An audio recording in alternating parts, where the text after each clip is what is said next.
Are we live? Oh, hello. Sorry to surprise everyone. I am now almost live. Oh, there's a B&H commercial. Wonderful. That's where I got my sound link. Oh, there we go. Hello, everyone. Welcome. Sorry, I realized I was ready. I was like, why sit around for 5 minutes? I could fall asleep potentially, but I am here. I did send. Thank you, Cornbread. Thank you for the reminder. I always need reminders. Thank you very much, Cornbread. Hello to everyone. It is Movie Crap Live. I'm just making sure. When you have a crazy night, I get a little. Let me just double check. Hello, Javier Partello, Icy Coconut. Is that how you say that? Pup, Purple Goop, Sin Ram doing the time stamps. Thank you very much, Sin Ram. You guys have no clue how much that helps me. Nathaniel Foga. Let's move this. Purple Goop, Austin. William Ellman, I saw earlier. Zane Powers. I think I got everyone. If I didn't, I will. Why is the chat being a little. It's like. Okay. All right. I see it now. All right. You interrupted your J-pop. I'm sorry about that. But anyway, we are here. Oh, I should switch over. Nope. Is the song? Let me play the song one more time, I guess. I don't know if everyone finds that annoying. Hello. Yes. I'm wearing my regular show shirt. And I have the Godzilla things back because Godzilla's in the thumbnail. And all the stores I went to look for blinky lights, it did not work out. So I'm still looking for that. But anyway, hello and welcome to Movie Crap Live. We are here this week. It's been a week, I guess. Hope everyone's doing good and had a good time. I have lots of movie news to talk about. It's a little more stretched out. I feel like the Golden Globes are the biggest story, which is interesting. This might end up being, if anyone wants to check the stats on this, it might end up being the longest segment I ever do on the Golden Globes. But people are still talking about it, so. But yeah. No, I'm going to, I have the two Godzillas, so I'll do the Godzilla Light here for 20. And any 40 will do the Roar. I think that's fair. Right? Did I say that right? I'll say it again later. Anyway, not much happened this past week. I don't think I went to a nice party. That's about it. I don't ever go out. I went to do that. Watched the Golden Globes. Got a lot of stuff done. Hey, Ryan Walterson. How's it going, man? We were talking about we're going to do a little Dilbert thing, which was in the suggestions for Jim part of the Discord, and it's a good call, I think. First I want to do Chili Willy again for the cold month, so that will happen. I haven't decided which Chili Willy. That's a debate. I'm trying to think. Oh, so I wanted to talk about, I guess, two small talk things that I can think of. I can't think of other things. Well, I want to talk about video stuff after that, but one is this 2016 trend is interesting because I've noticed a lot of people post like, oh, it was right before, everything changed. But I was like, 2016 is the year it sort of started falling apart. But I've noticed people view 2016 that way, but that's like when Trump won the first time. So it's just, thanks, Ryan. Hey, Dan. I think people don't, I don't know, it's interesting, but the first one, I've noticed this trend for a while. The first one I saw it is the Fleischmans Are in Trouble, Is in Trouble? Whatever. It's a good show. Jesse Eisenberg, Claire Danes. It's a good show, but there's one episode in it that focuses on Claire Danes' character, and none of the other episodes are as good as that one.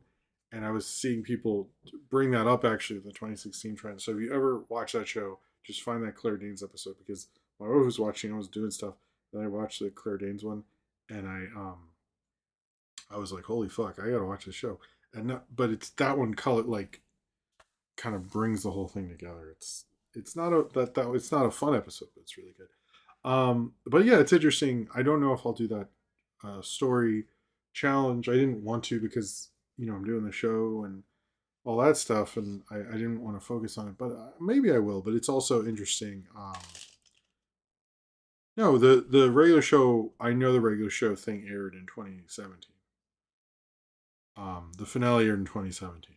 I'm like 100% on that. It did not air in 2016.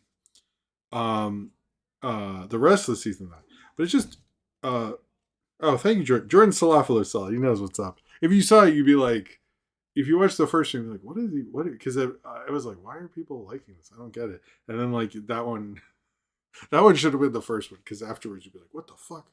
All this makes sense now. Anyway, um, but yeah, my personal thing in 2016 was kind of a big year because that was the year. Well, I knew my wife was pregnant with Sophie and stuff, and that was obviously the biggest thing. But also, it was like the first convention I ever did was with POS Podcast, which I don't think people care about that podcast as much, unfortunately. It's harder to listen to. That's probably part of the reason. But that was an epic summer going to that. And then Pizza Party was going strong. I definitely have nostalgia and miss that. I was just like churning out videos. I was still doing, oh, okay. You're right, Ryan. There we go. Um, uh, I shouldn't have corrected you. I apologize, Rocket Lowbacks. That was not cool of me. Ryan was right. I feel bad. But yeah, it was kind of like remembering that time. I was still like didn't have kids, so I could see movies on Thursday night. And the one thing that connects to these two things is people keep posting about the movie Punishment Park, and I watched that movie. If you've seen that movie, I watched that movie the day it was like Trump won, and I got home and I watched that movie. Terrible idea. Most intense time I've ever watched that movie. I tried to watch it again, and I was like, man, I was going through it doing. I don't know why I did that. That was like suicidal. In terms of that's just like whoa, intense. Don't ever do that. It was like it's like whoosh. Or not whoosh. It was just like really hit me. So Punishment Park, great movie, but never. Whoa. No, but I have to say 2016 is like, well, you'll see as I post um more of the throwbacks and stuff like that. The other thing, I saw that movie Jay Kelly, and I won't do a review of it, but I'll say this about the Jay Kelly movie. If you know Woody Allen's Stardust Memories, which is infamously panned by Pauline Kael, in whatever the last line of that review is, I forget what it is, literally ruined her relationship with Woody Allen. He didn't want to speak to her after that. But Stardust Memories isn't a great one, but it's sort of like if people took that movie Stardust Memories and were like, what if we were serious about it? What if we took this even more seriously and it fucking stinks? And I don't know. It's just like it's shot well and stuff, but when you really the more I thought about it, the more I disliked it. And I know perfect Deep Focus Lens doesn't. All right, we got our first super chat from William Melman. Said, Jim, I actually have something to say about this. Jim, the film North of the North was released on January 15th, 2016. After more than a decade since its release, isn't the time we reconsider its impact where it fits in film history? There may or may not be something tomorrow with that. Thank you for the first super chat of the night, William Allen. No mention of Kevin James. Uh, cheers to you. Cheers to you, William Allen. Thank you for that. And thank you for your generosity. Hello, K Master, and hello, Modelo Butterfly. Oh my god, I didn't reveal this at all. Oh my god. Sorry. This is the C4 fruit punch. That's why I said it was explosive. Nobody guessed it, but it's pretty good actually. It's pretty good. Zero sugar. I don't know. It was on sale at the grocery store. That's what you. Sometimes I'm like really looking, and other times I'm like, oh, what was it at the grocery store? Anyway, I may or may not. I was going to talk about it, but I will have something, not a throwback, for the Norman of the North 10th anniversary tomorrow. So expect something. That's all I'm going to say. I think you'll dig it. I don't know. But yeah, Jay Kelly is like not. I just wasn't. I don't know. I could make a video, but there's so many other things I need to get out and stuff. But it really is like, I don't know, being in a room with your own farts. It's like They really were not thinking critically about movie stars and stuff. Also, no Batman clips in it. All those other movies, no Batman. He always brings that up. Anyway, um, what was I gonna say? Okay, so here's the thing with the videos. I don't know if you noticed on Monday, I posted two, which I don't do a lot. I've never done before on a Monday. I will also say that there will be two tomorrow. This is not. I'm not suddenly posting a lot more on those days. I don't think I'm going to next week. Um, it's just honestly because like Saturday I couldn't put out two. I got home too late to put something out, and things are getting delayed and like not coming out. I just like want to get some of these projects out because they'll just sit on a hard drive or like delay other things, and so it's more of a the shit needs to go kind of thing. But I will spoil one thing that I did a review of the first 28 Years Later movie when it came out. That hopefully will come out this weekend, and it's accompanying Seeing Things. There's another one of the 28 Days Later things coming out tomorrow, as well as a norm related thing. But it is after that. I don't see that happening at least next week. It's just more like I have too many things that need to come out, and I that are like time sensitive, much like Movie Review Vote and Betty Boop and Snow Bear and stuff like that. So just don't think of it as if it's too much, just put it in your watch later and watch it later. Anyway, I'm sorry, Senator. Said, do you notice how America Ferrera's rant in Barbie is very similar to Laura Dern's rant in Marriage Story, both Bombach? That's interesting that they're both Bombach because they're both, I would say, are both very female centric um, monologues or rant. I guess you're saying rant. I guess they're monologue, whatever. But they're very female centric. I didn't realize Bombach wrote America Ferrera's. I do we know that to be? I'm curious how you, but still, I would believe it. That's interesting, Sinram. That's interesting. Huh. I actually think Bombach works better with Gerwig. I like him much more with Gerwig than without. I'm not the biggest fan of his. Although I love Francis Ha and I love Mistress America. I like both those movies. Francis Ha I really like a lot, actually. Although I think she's fine without him, but I think he's a little too. But yeah, that's interesting. That's interesting. It's interesting. Cheers to you, Senator. Thank you again for your generosity for your super chat. Throwbacks because of I did King Kung Fu. Sometimes I do really early stuff. Oh, yeah, he did write Madagascar 3, and then Madagascar 3. She goes to see Madagascar 3 when she flies to Paris in um, Francis Ha, which I always thought was funny. I was like, why would you see Madagascar C in France? But I was like, oh, because no, I'm curious. I think that was what the joke was. But I know film people gave him a lot of shit for it. But it's like the least Bomback movie I can think of because that's like the sillier. I like that more than two. It was pretty good. I've never reviewed a Madagascar. Interestingly. Anyway, throwbacks. I did King Kung Fu. That's an old kind of cult movie that never got a good release in the 70s and then finally got a better one in the 2000s through DVD. It was a bigger cult movie when I reviewed it. I don't think it holds up very well, but it's a fun spoof movie from Kansas City. I wanted to show my old. I think it's the 2009 review. I like to show off some of the older ones too. And then there will be for All You Need Is Kill throwback to Edge of Tomorrow, which will be Sunday. And yes, there's a possibility. I'm going to hype this up now that there'll be a bonus stream for. I want to do the nominations breakdown because I always feel like I never get to fully do it as much as I'd like to because I'm organizing the show and doing other things. So I think it might be we'll do a regular show Thursday and then a show on Saturday. But if not, it might be later. Wait for my update on that. I will by the next stream you will know what the deal is. But we will at least talk about the general sense of nominations before. Anyway, let's just get into it. I'm sorry, I feel like I'm boring or something. Let's let's. Is there anything else to talk about? The primal thing. I got a cool comment that someone's like, I don't even like gore, and they talked about the framing and stuff. I was like, you know what?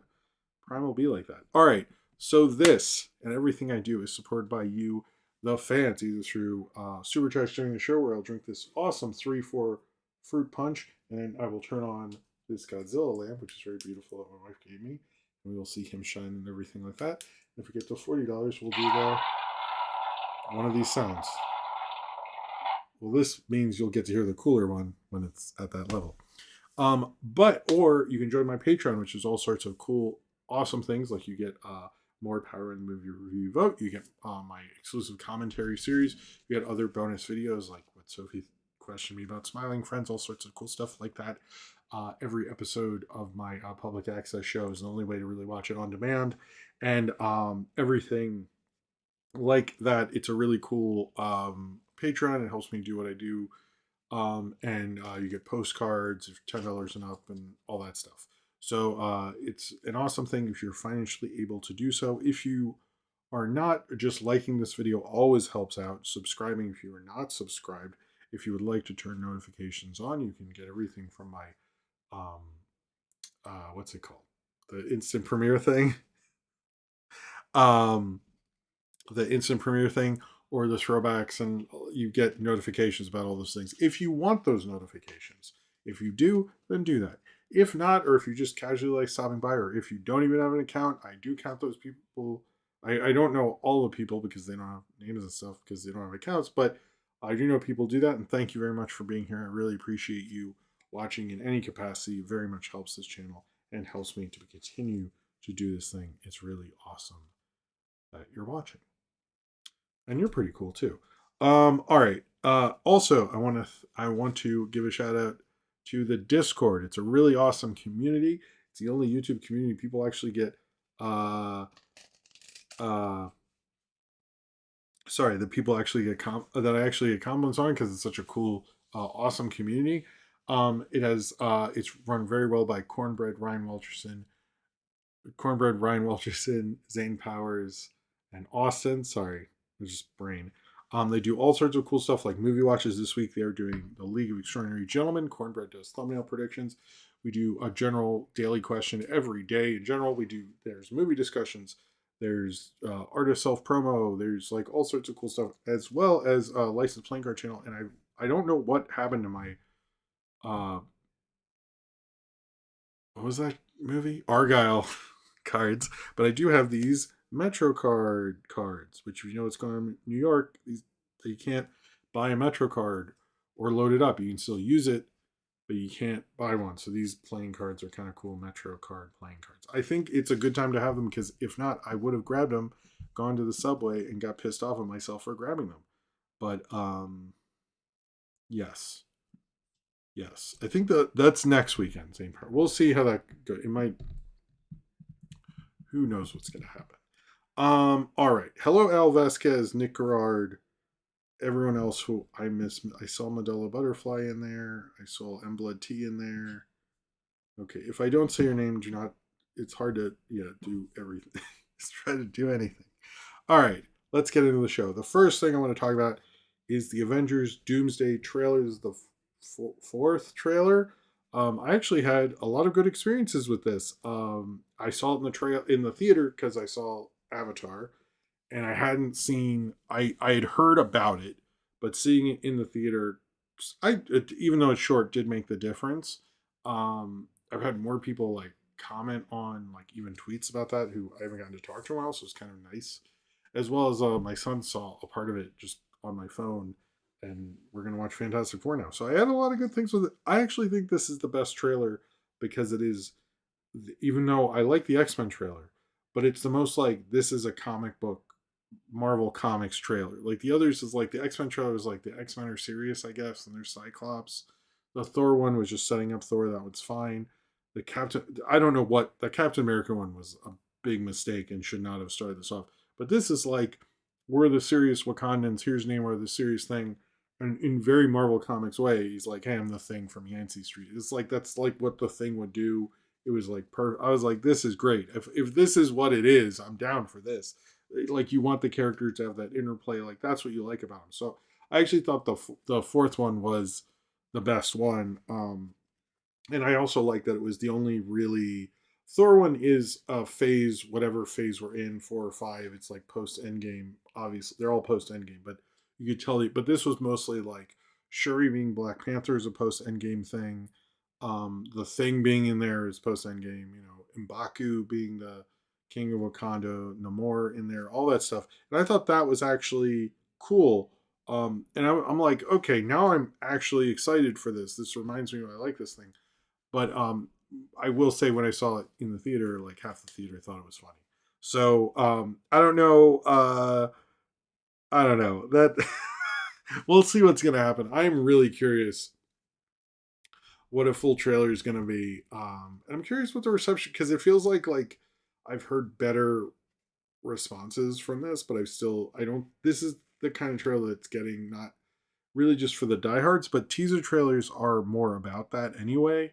So I get like you want to get your base excited, but they're gonna have to put out a trailer eventually. As far as the Doomsday thing, um, uh, I think that's stupid. I think Dune should move. Dune Part 3 should move. Avengers Doomsday is gonna be gigantic. Dune has never been the size of an Avengers movie. It will destroy it. Just get out of the fucking way. It's like, and I know people are like they didn't understand Barbenheimer. The point of Barbenheimer is very different demos, and I think they should have. That Dune should move. It's too close. It's a bad idea. But anyway, Austin says I watched The Electric State recently, so I don't trust the Russos.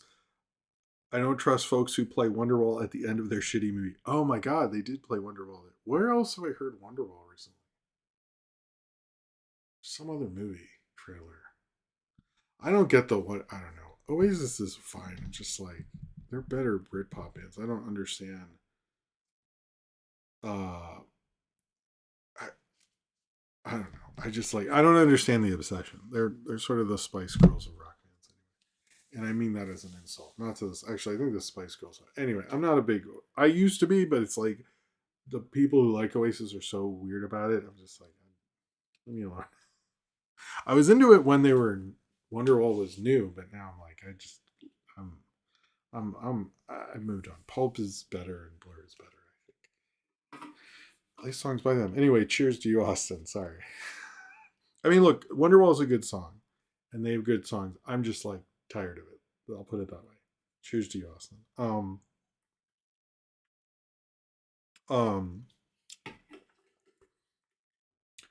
I just am like, why don't we talk about those other bands? That's what I don't get. That's what I don't get. The obsession with it, I don't get. I'm like, did you not hear "Be Here Now"? What are we? Anyway, uh, like, did you hear? I don't know. I've seen Pulp live twice. So I have. I'm my wife loves Pulp, so I'm to me they are the best pop band, and then Blur. But hey, different classes and this is hardcore are good albums, man. You know, I would say different classes is better than whatever the fuck Wonderwall's. Anyway, it's only a thing that everyone else is like there can be both. I'm like I agree, but we can chill on the Oasis stuff, you know. Anyway, sorry. I know everybody, and then always people are like, why do people hate on them? I'm like I don't, whatever. All right, sorry. This is what you came for. All right, let's talk. We're going to talk about a bunch of sequels. This is sort of for this week only. The sequel segment.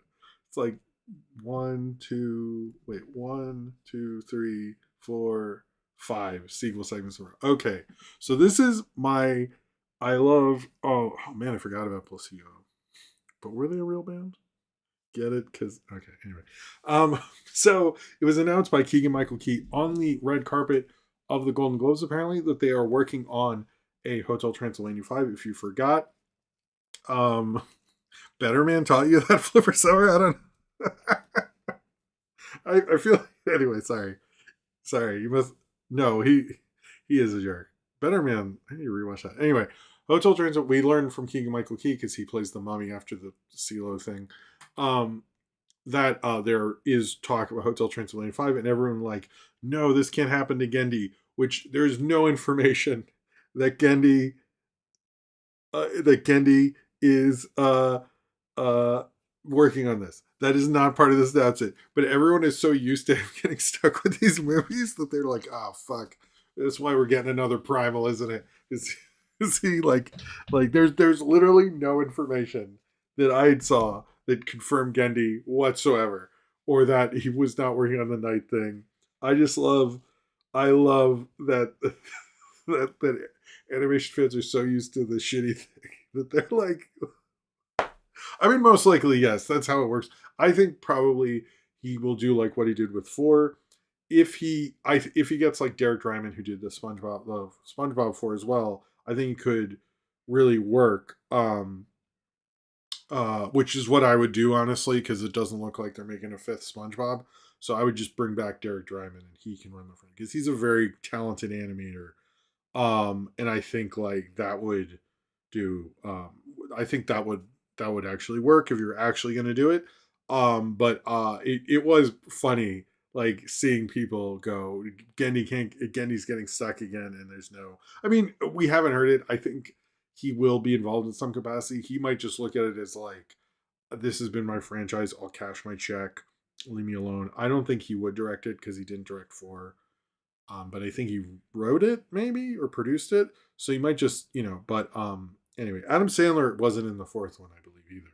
So we'll see what's going to happen with that or who will come back. Like, will Selena Gomez, does she even need to do this anymore? Did she do the thing? But I hope the Black Knight thing happens. But no more sex comedies. Like, I'm glad Fixed is over with so we don't see that again. I don't mind him doing regular comedies, but I hope he doesn't get stuck with that. But we'll see what happens. But right now, we do not know that in any capacity. There's been like no rumor. There's been nothing. It's just everyone went. Kevin James was in it. Jesus, you can't get Kevin James. That's not a good sign.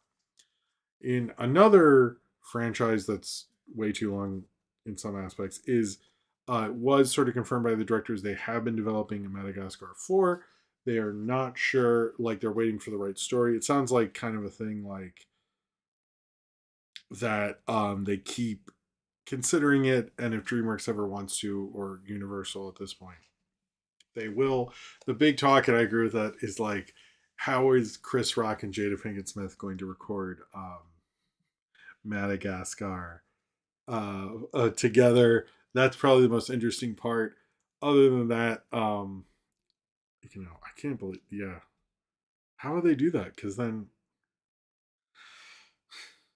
do they not have him or not have her? That's the real question. I don't know how you do that.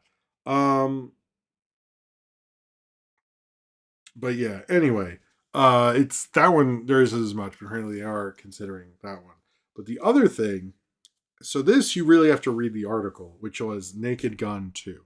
So Naked Gun 2 apparently isn't happening. And the director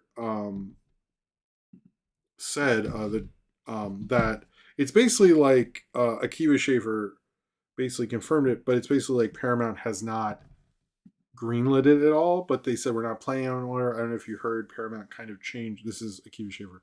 We're not planning another, he shared, adding, I don't know if you heard about the Paramount kind of changing owners. It was maybe something like about 7 days after it came out.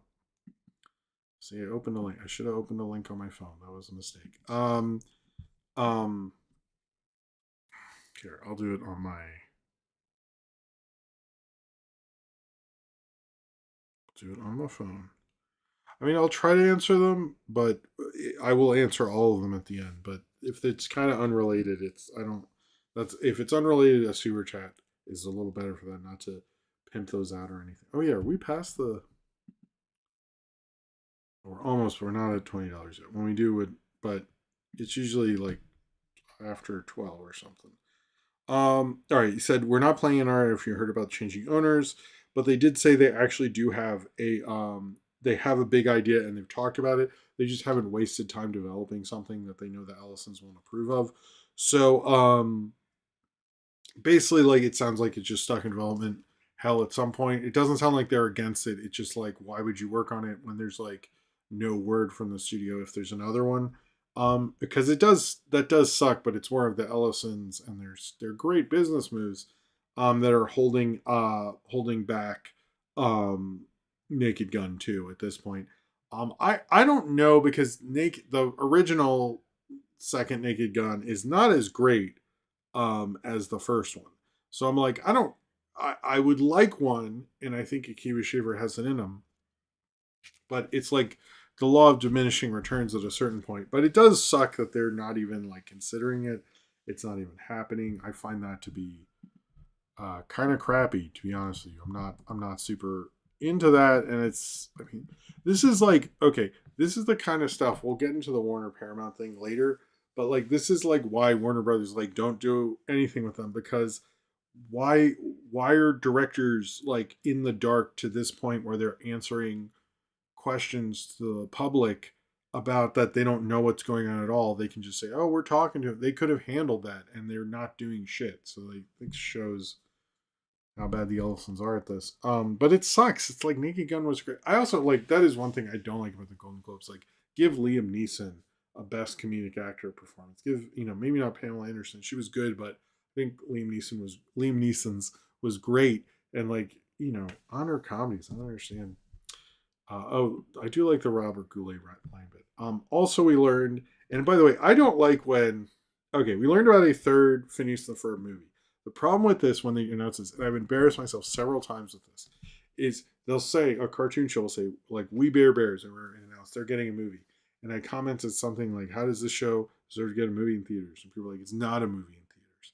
I'm like, I hate the way that is written because it makes me think that when I say movie, I think theaters. I don't think streaming or TV or whatever. I hate that. Stop doing that. Just call it TV movie or something like something special. But just like stop. I don't understand that. Anyway, I've like I did tweet a thing and then I deleted it. But originally there was going to be a theatrical Phineas and Ferb movie, and it was supposed to come out when the Wolverine came out in 2013, and it never happened, obviously. But I always like end up embarrassing myself with this discrepancy. It's happened several times. I've been on the cartoon community Discord, and everyone laughed at me. I didn't like that. Hurt my feelings. Kevin was nice about it though, but everyone, I don't like that. Stop doing that. Anyway, so the third Phineas and Ferb TV movie, for the record, follows Dr. Doofenshmirtz's time travel experiment failing and erasing the moment Phineas's mom meets Phineas Ferb's dad, meaning the boys never became brothers. Sort of like a really low stakes Back to the Future, I guess. I mean, it sucks that they're not friends, but will they still exist? Not very well, but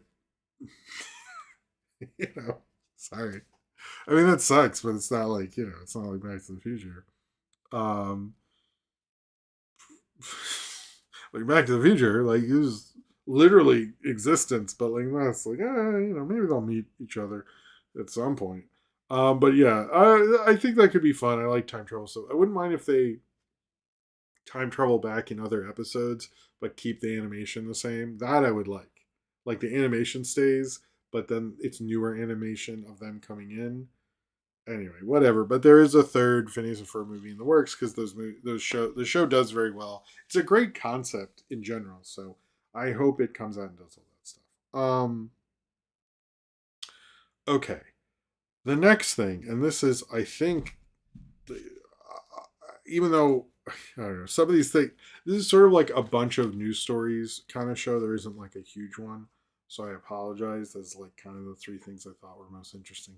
So I don't mean to do clickbait or anything like that, but I apologize. Um, they do it on Wikipedia, Steve Meister, so that is annoying. However, we learned Godzilla Minus Zero is coming out this year in America on November 6th, in Japan on November 3rd. So if you can't wait 3 days and have a lot of disposable income, you can fly to Japan, I guess. But yes, Godzilla Minus Zero is going to be in theaters. I am excited. I don't think we know anything. Do we know anything? Not right now. I do think November, maybe December worked out better because there's nothing there. But I guess they know what they're doing. Uh, but I am excited for that. I'm just like Chris Tuckman, exactly. Hey, you guys heard about gambling? It's awesome. That's my Chris Tuckman impression. Hey, do you guys know about this treadmill? Well, I'm gambling on it. I'm Chris Tuckman. That's a good. It sounds just like him. I directed Shelby Oaks, and now I do this. Um, that's man, him going from Shelby Oaks to selling casino house. I was thinking about that today. Like that is like such a quick time. Like that's a very fast turnaround. I've never seen anyone like wow. Like he had so much respect in 2 months before that. It's wild. Anyway, um, uh, I did review his movie. But I'm curious what Minus Zero, like what the full deal is with it. Like I know they've made mention that it could be the smog monster. We'll see. I wouldn't mind another just Godzilla movie, but I feel like that's hard. So we'll see. I'm curious what the take would be. I mean, could it be like about the later part in Japan, or Japan like building up and like having him take it down, and like what that would mean culturally or something like that, since I think Minus One was very much about the post World War II era. So I wouldn't mind like Godzilla stomps his way through Japanese history. um they have a better title than I just said, obviously. uh, Godzilla stomps his way through recent Japanese history. Would be funny. But yeah, I think it's like the soonest we've gotten a Godzilla movie after its Japanese release, which is 3 days. I don't know if there's been another one other than the American ones that have that quick a turnaround. But I think they realize the how quick it is. I am surprised they didn't. Yeah, I agree about this. Like, if it's not the Hedora psychedelic thing, it's really just it's not worth your time or anything like that. I don't know. We shall see what's going to happen with it. I am hyped. I think most people are hyped, but yeah. If anyone, we are almost at $20 wants to do a super chat, please do so. Be very appreciated. Also, I need some energy. Long day. All right. So the next thing, this I found interesting. This Boots Riley upcoming movie. It's a Simpsons adaptation. I'm not going to click. I'm just going to do the links through my phone, because why do them through the computer? That never seems to work anymore. Then the stream gets weird. Um, so Boots Riley is working on a movie. Has he done a movie since? I think he did a show or something since the other one. But he's working on. There's a play, sorry, called Mr. Burns, a post-apocalyptic play. It tells the story of several generations of theater artists who are themselves retelling the events of the Simpsons episode Cape Fear, which I don't think Mr. Burns is in, or if he is, not that much. While pop culture devolves, then evolves, and then becomes myth. Which, okay, so this is very much like the comic Rebecca did, I think, um, which is interesting, very similar kind of concept in some ways. I do think that's cool because there are so many, like we're talking about like the Honeymooners, we're talking about like other legendary sitcoms who those episodes sort of become lore unto themselves, or even pop culture things. I do think that's what's going to happen to things like Wizard of Oz or Star Wars, or oh, you watched 28 Years Later, The Bone Temple tonight. William Allen said, I watched 28 Years Bone Temple tonight and enjoyed it significantly more than part one. I've been hearing that for a little bit. I've been hearing that. I'm curious about Nia DaCosta doing that. Why was it twice? Anyway, all right, let's do Godzilla. There we go. I am curious. I do want to see that. That and All You Need Is Kill. I'm curious kind of about both of them. I might do a double feature. Anyway, cheers to you, little man. I will say this about double features. When I did 28 Years Later and Jurassic World Rebirth, that's what I did, a double feature. I think you can't do a double feature where one is infinitely better in quality than the other, because I did that with No Other Land. What was it? The Palestinian movie, and then Mickey 17, and that was not a good move for Mickey 17. But yeah, if maybe, I don't know, 28 years and Wayne needs to kill, I feel like those will be, we'll see. But that's cool. I do want to see that. I'm curious. No, I'm not seeing Charlie the Wonder Dog. Right? Are you seeing Charlie the Wonder Dog? All right. Where were we? Yeah, I am curious about this Boots Riley thing, but it is kind of like the Simpsons have become such a legendary thing. I wouldn't be surprised if like kids on the playground are telling tales of Simpsons. I mean, I used to do that, but it was like a new thing. So it that kind of makes sense. I'm curious about it, but it to me it's like, did anyone in the theater company know the Rebecca thing? I mean, I know it's like a different idea, but it's still like someone retelling The Simpsons. But it did feel to me like um, that. Yeah, no, you're right, Cornbread.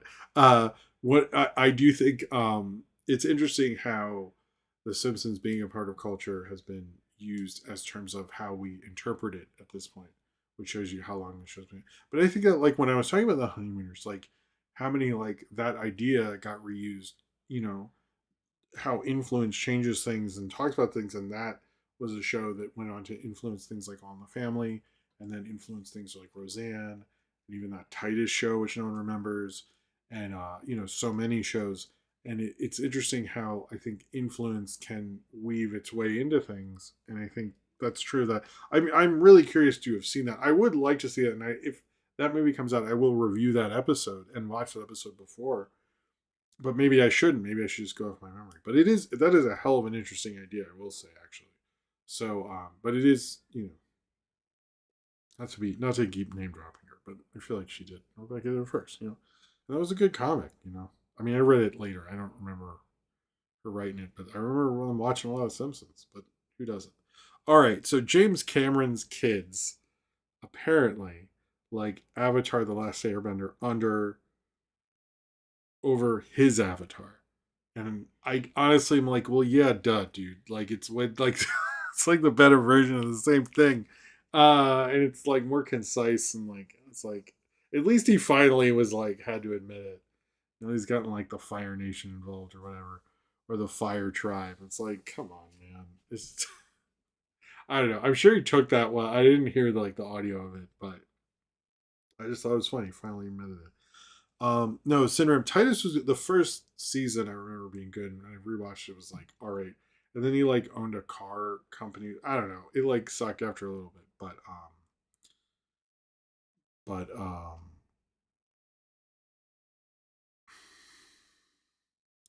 anyway, all right. Let's go through the Golden Globes. This is the Golden Globe segment. So normally, and again, I've never heard people talk about the Golden Globes as much as I have this year, and it's not even about who won. I mean, it was Hamnet won best drama, I think, and one battle after another, one best musical or comedy. I don't whatever. First off, I think Nikki Glazer was really good, and there were a lot of really good moments in it. Actually, it felt like despite it being involved with the Ellisons and CBS, I'm sorry I shit on them and bring them up so much, but they're relevant to the stories I'm talking about. But like, I thought she was very funny. I like Return of the Mac with Macaulay Culkin. I even like the George Clooney Don Cheadle segment. I liked a lot of little jokes in this. It was like probably funnier than I've ever seen. But like, um, the UFC thing was really two UFC guys came out and they said these two celebrities need security. But you'd think like they would come out with the celebrities, but instead they like walked around the stage, went back, and then the guys from the heated rivalry came out. I was like, wouldn't it have been funnier if they had them? Like, I don't understand. It was so weird. Like, they didn't do it very well. And then they had this poly market thing where they're like, oh, you should bet on who's going to win the Golden Globes. Here's the odds, which sort of ruined the suspense. Not that the Golden Globes are that amazing, but it was like really shitty. But yeah, I agree with Ryan was saying, like the Nikki Glazer AMC thing was funny. I did think her monologue was good, although my Sophie was watching and I wasn't. She was like, "What does that mean, Nikki be jerking?" I was like, "Don't worry about it." It's like, "Thanks a lot, Nikki Glazer." It was a funny joke. I do enjoy her as a comedian. Um, but it's just like you could tell CBS kept messing with it. The Sinners thing was weird. I mean, it did sort of the same thing that they basically. It seems like what they're doing with the best popular movie, whatever it is, award. They kind of pick the movie that people would be upset if it doesn't win any Golden Globes. So they like Barbie they did before, they did Sinners this year. I'm not sure what will be. Why is the camera? Is it like focusing a lot or something? Hmm. I'm sorry about that. No, she did make fun. Apparently she cleared them though, so it wasn't too much fuck Paramount. But anyway, um, but then the weird thing about best score, which was the score was like a white dude who won, to be clear, but it was Sinner's score. Like, why did you not broadcast that? Which is odd. I don't understand that one because he's like a pretty well known composer. Like he did the Mandalorian score, like he did the Black Panther music, like he did, like he's pretty well known. So I was a little surprised that they chose not to do that. Just very odd award show, and I think like what we're seeing with CBS. I mean, it really gave. I really don't watch CBS other than the local news, which is sort of like honestly, I couldn't tell you the difference since they took over. But even though I know the New York affiliates typically are owned by the network, I don't know CBS specifically. I'm sure that this is what you tune in for. But um, I uh, uh, I don't know. It was the fire. There was a fire. I don't think the fire caused that. I think they just didn't do it during the thing. Apparently, anyone there. I just don't really get um their overall thing felt messy, and it felt like the network made it messy, which is not a good, again, why people don't want to work with them, because they feel rushed and messy, which they did again because they had like an actual good Golden Globes. I think since Nikki Glazer's been doing it, it's been a lot better. Oh, the Wanda Sykes thing was hilarious though. The Wanda Sykes winning, um, was Wanda Sykes winning for Ricky Gervais saying like he wants to thank God and the trans community, and she shut out on Bill Maher. Amazing, Wanda.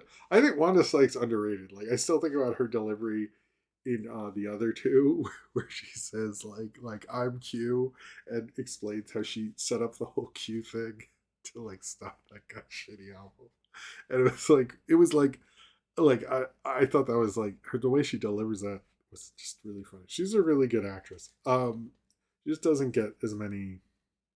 She should get more opportunities, I think. But is this still going? I guess I should turn that off at this point. It's been a little. I'll do it after the Golden Globe segment is over. But it was a better one. I hope they keep Nikki Glazer, whoever they're doing. But oh, the actually best animated feature was good because they had Keegan Michael Key and Mila Kunis, and they did like a joke about how her voice and Meg's voice are like the same, and so, although he was like, "Can you do Meg's voice and your voice?" And he was like, "Wow, straight!" And like that was funny. Like that, I was like, "Okay, that's how you do a segment. Like get two people who are known for voice acting, who are like celebrities and stuff, and like have them do." One person like that's a funny bit. Like I was like, okay, that's cool. I like that. Like do something like that. You don't have to talk about how like kids watch cartoons. Kids watch a lot of shit. That don't mean you don't have to talk about I love cartoons since I was a kid. It's like they didn't do that. So there was a lot of actual cool bright spots, but uh, we'll see. We'll see. Oh, I'm getting an ad for the Melania movie. Interesting. Um, all right. But yeah, it. Oh, and the host during it. Sorry, I almost forgot this. The hosts during it who would give like commentary, they were really bad. I know they're like red carpet, the Entertainment Tonight kind of hosts, but like get someone who just gives facts. Like we don't want to know about like, oh, his sister said this. Like, I don't fucking care. Just like talk about like, you know, how many people have won this, and like this is the youngest person to win this thing, and like all this stuff. Like that's what you want. You don't want to know like, oh, is Timothy Chalamet gonna hug Kylie Jenner or something? Like I don't. That really sucked. Like just they were. The thing is like I don't think they were that bad. In general, I think it just was not a good fit whatsoever. So anyway. It just wasn't like get someone you could get me to do it or get like a podcast person who's more like the facts of it all or the industry like that would be interesting. But just like celebrity gossip things, it feels like nobody like that. William Owen asks, "Have you seen where in 1981 Tippi Hedren fights an elephant?" I have. I did a review of it. like 10 years ago, I think. That is a wild movie. Cheers to you. That was barely released. That is one that we'll talk about him later. The Alamo Drafthouse really, or whatever their, is it Neon or whatever their distribution thing was with that, um, was they really made that into a thing. They used to do that, find like new cult movies, and that was one that they really made it. I keep hearing about that one. Doesn't go away, I've noticed, but that's a wild one with Tippi Hedren and Melanie Griffith, and like I forgot about the elephant part, but man, that movie gives you anxiety. Um, but yeah, I did a review of it forever ago. I think it was 2016. Not sure. Maybe it was 2015. Anyway, the review's up there. Sorry. Oh yes, the Jason Bateman thing was kind of funny though. That was, I wouldn't have minded if they did more stuff like that, like made fun of the celebrity presenter. Like that was a good bit. There were good bits in it. I think you do it. I don't really talk about the next thing I want to talk about is the BAFTAs. I bring this up every year, but and I was worried like, are the BAFTAs going to nominate sinners? Like, are we going to have a thing? They're not that stupid, but they continue to do this thing where they have never. I don't think I talked about this last week. They have never in their history nominated Denzel Washington, like ever. Like not like, oh man, we forgot about Training Day or Fences or something. They just like never, like it's like the weirdest trivia. I was like, what is the deal with that? Like, because they nominate other black actors. Like, why? Like Denzel's like very established. He has 2 Oscars. Like, he's very well regarded. He does theater. He's like one of our all time big movie actors, and they always do this, and I don't understand. I don't know it.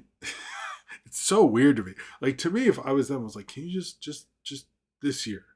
I don't fucking care what he did. Just like give him a nomination. Just like, can we end this? Like I don't care if it's there. Like, can you believe the first one was this? At least we did it, and they won't even do that. I just find it to be.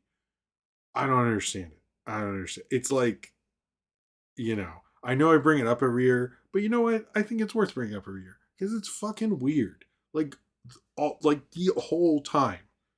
Like, unless the internet stuff is all wrong, but every time I search, because I check every year to be like, maybe, you know what? Maybe I'm wrong. Maybe he was nominated for Glory or Malcolm X, and they didn't do Spike Lee until semi recently either, but they have done that with Black Klansman.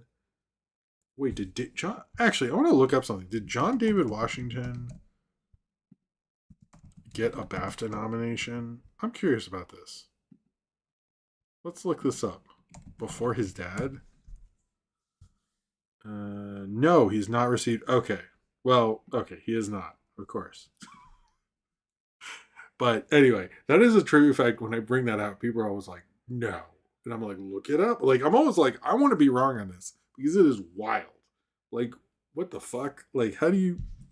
I find that really illegitimizes their whole thing because it's like the whole time, like, I'm not saying you have to do every one the Oscars did, but like all of it, just to be like, nah, not Denzel. Like that just seems like bizarre. I never get why the BAFTAs. They did nominate Sinners. I was like knowing the Denzel thing, and I heard the BAFTAs were happening. I'm like, are they gonna not nominate Sinners? Like I was like, are they gonna do that?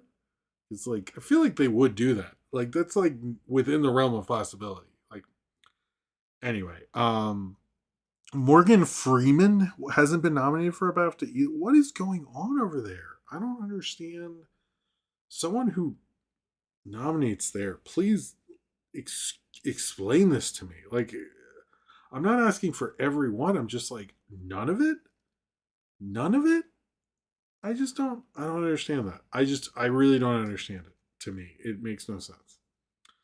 Anyway, in other Avatar news that I probably should have included with the other ones, I apologize. Let's all apologize to Sinram. Sorry, Sinram.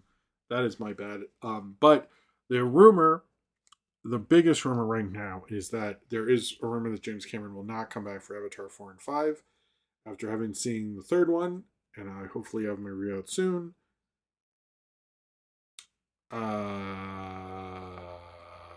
not going to say anything. I guess I should hold you in suspense, but Maybe he shouldn't do anymore. But James Wan seems to be the odds-on rumored favorite. I have heard insiders say like he's not a bad pick since he has worked on big movies. He's a little weird. Almost everyone has said not Rodriguez. Ouch. I if it's gonna be anyone, I think it could work best with him. Um, I also wouldn't be fine if they never did anymore. But I think that's the rumor. I want to acknowledge that rumor. Sid Random, I'm sorry for not doing. I should. That's my bad on that. I mean, I could see Rodriguez doing it because the one thing Rodriguez is really good at is working with other filmmakers. If you look at him and Frank Miller, him and Tarantino, him and Cameron, like he has a legacy of working with other directors, and I think of the three I mentioned, most of those get discussed fairly regularly. Like From Dusk Till Dawn is an obvious, which is hitting its anniversary soon. That's going to be a throwback soon because it came out in January '96. And same with Alita Battle Angel, I hear brought up a lot, and the first Sin City. So he actually has a good track record working with other directors. So you know, I don't know. And El Mariachi, he thing is Rodriguez. I know he shoots quick and he has some junky stuff, but he has some hits. I don't, it's been a while, but didn't he make that like cheap movie with his son? Did that ever come out? I kept hearing about it. Anyway, all right, let's do the superhero thing. Rumors and shit. But this is not a rumor. It seems like pretty for the most part is that the Blade solo movie is dead. It is not happening. They've just ended it. He's just going to be a part of a Midnight Suns movie, which Blade or Mahershala Ali's Blade would be included in. There's Lawrence Fishburne. Really? Okay, sorry.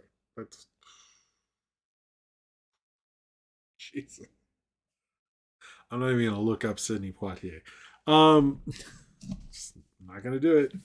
We know. Oh yeah, the faculty. I forgot about that.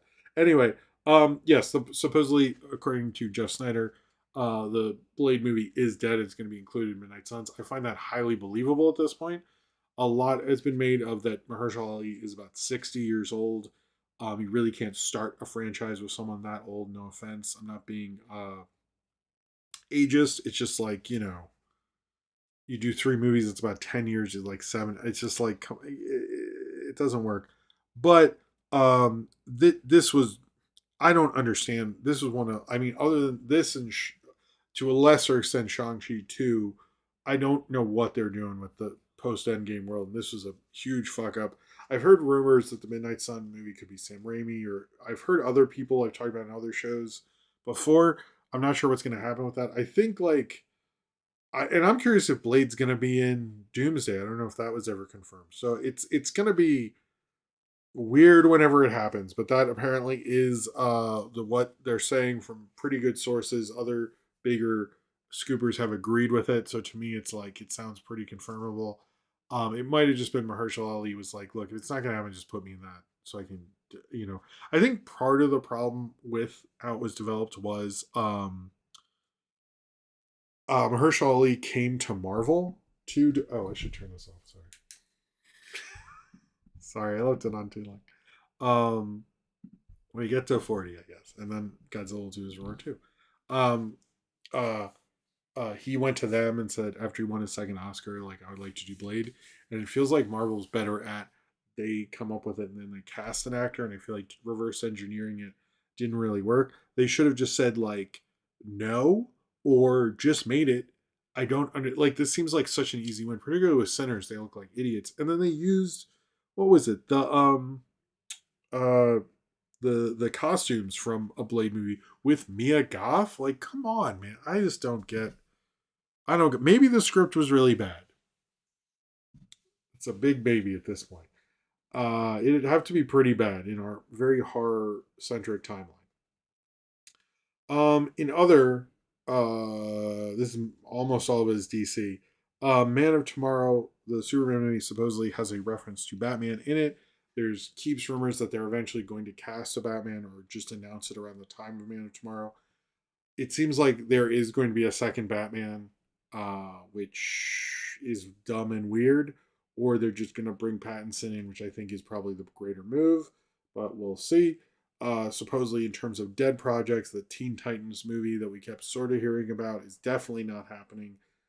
I think if you're going to do a Teen Titans movie, you'd have to do like the Marv Wolfman stuff anyway, and that might be harder audience wise because the Teen Titans are goofier at this point to most people. Although I did see their Stranger Things parody was like trending. I saw that video quite a bit, and they weren't wrong. And hey, they're still running, so take that, Stranger Things, I guess. And then apparently, the Sergeant Rock movie is uh basically not happening because there's not a director. It sounds like it's pretty much dead at this point after the Luca Guadagnino Daniel Craig thing didn't work out. I think thing with DC and superhero movies now is I do think we're moving away from what happens with like the Guardians of the Galaxy is a cool movie. But I don't think that could ever happen now because the studios are more like, we need to make money off these things and they cost so much, and we're not going to make an Ant-Man or a Guardians of the Galaxy. And it does feel like the people running these things are like, oh, well, we need that for the universe. But I think like they're going to have to stop doing that because it feels like the studios are like the Clayface is happening is kind of a miracle. Supergirl's different because she's at least like, demographically that makes sense and they set it up. But I don't think like Supergirl's also not. Guardians of the Galaxy came out of nowhere. I don't think that kind of thing will happen in a while, which is interesting since James Gunn started from that. So I also don't think like the people who make cult movies want to do superhero movies.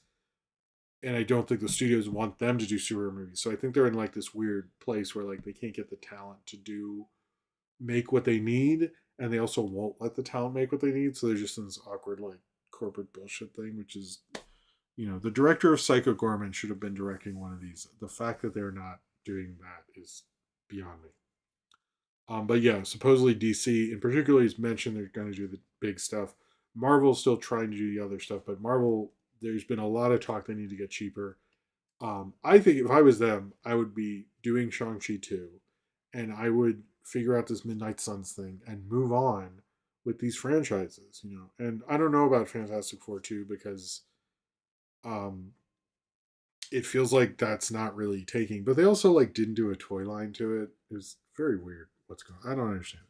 All right, in two video game things, we got the first image of Lara Croft, or as with Sophie Turner as Lara Croft. She's very kind of skinny and stuff, but that was my only real note. But I was also like, as long as she's cool in the role, I've never had a boner for Lara Croft, so it's fine. I will say if the show happens, because the show's gotten delayed, I'm not trying to be a jerk, but the show's gotten delayed and stopped and all this stuff.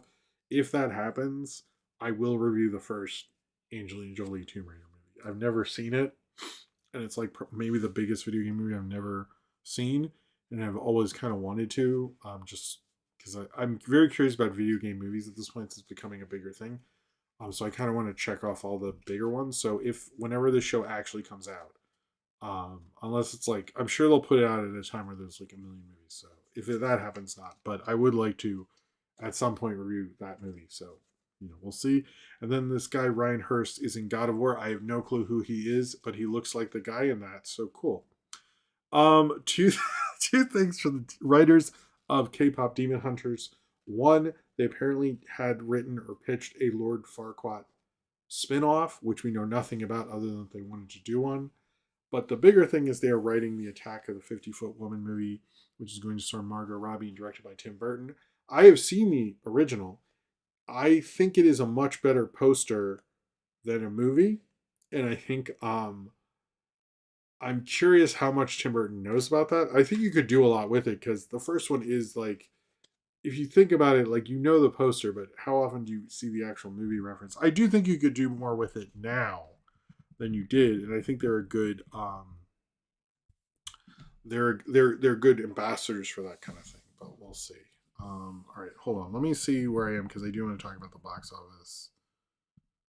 Okay, I think because we did start late, and I should stop it in 20 minutes. So, and then sorry to beg for super chats, but hey, Javier Portillo, you're right. I'm check. But yeah, any are appreciated.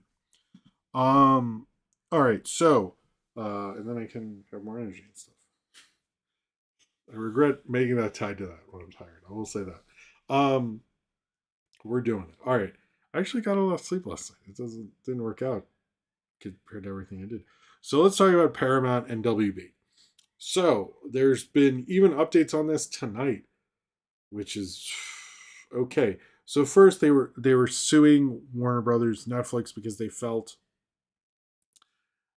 they wanted to have more transparency about the Netflix WB deal, because they felt like the investors were not getting all the information. They were being so nice to the investors who don't want them around. Then a Delaware judge, because this is in Delaware, because of for some reason, dismissed um,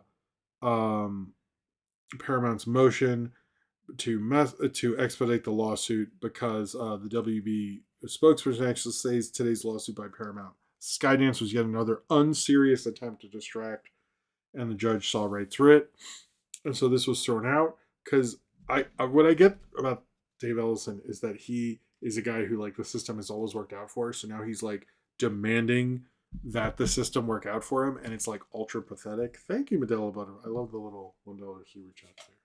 Cheers to you, man.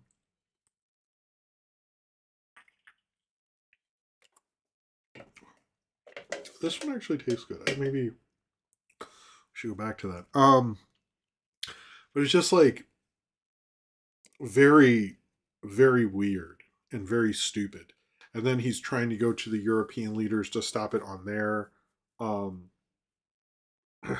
on to stop the deal in Europe now. It's just like, is he the kind of dude when like a girl says no to him, he would just harass her to the point where hopefully she'll go out with him, which does not, no, that never works. Don't ever think that's gonna work. That never works.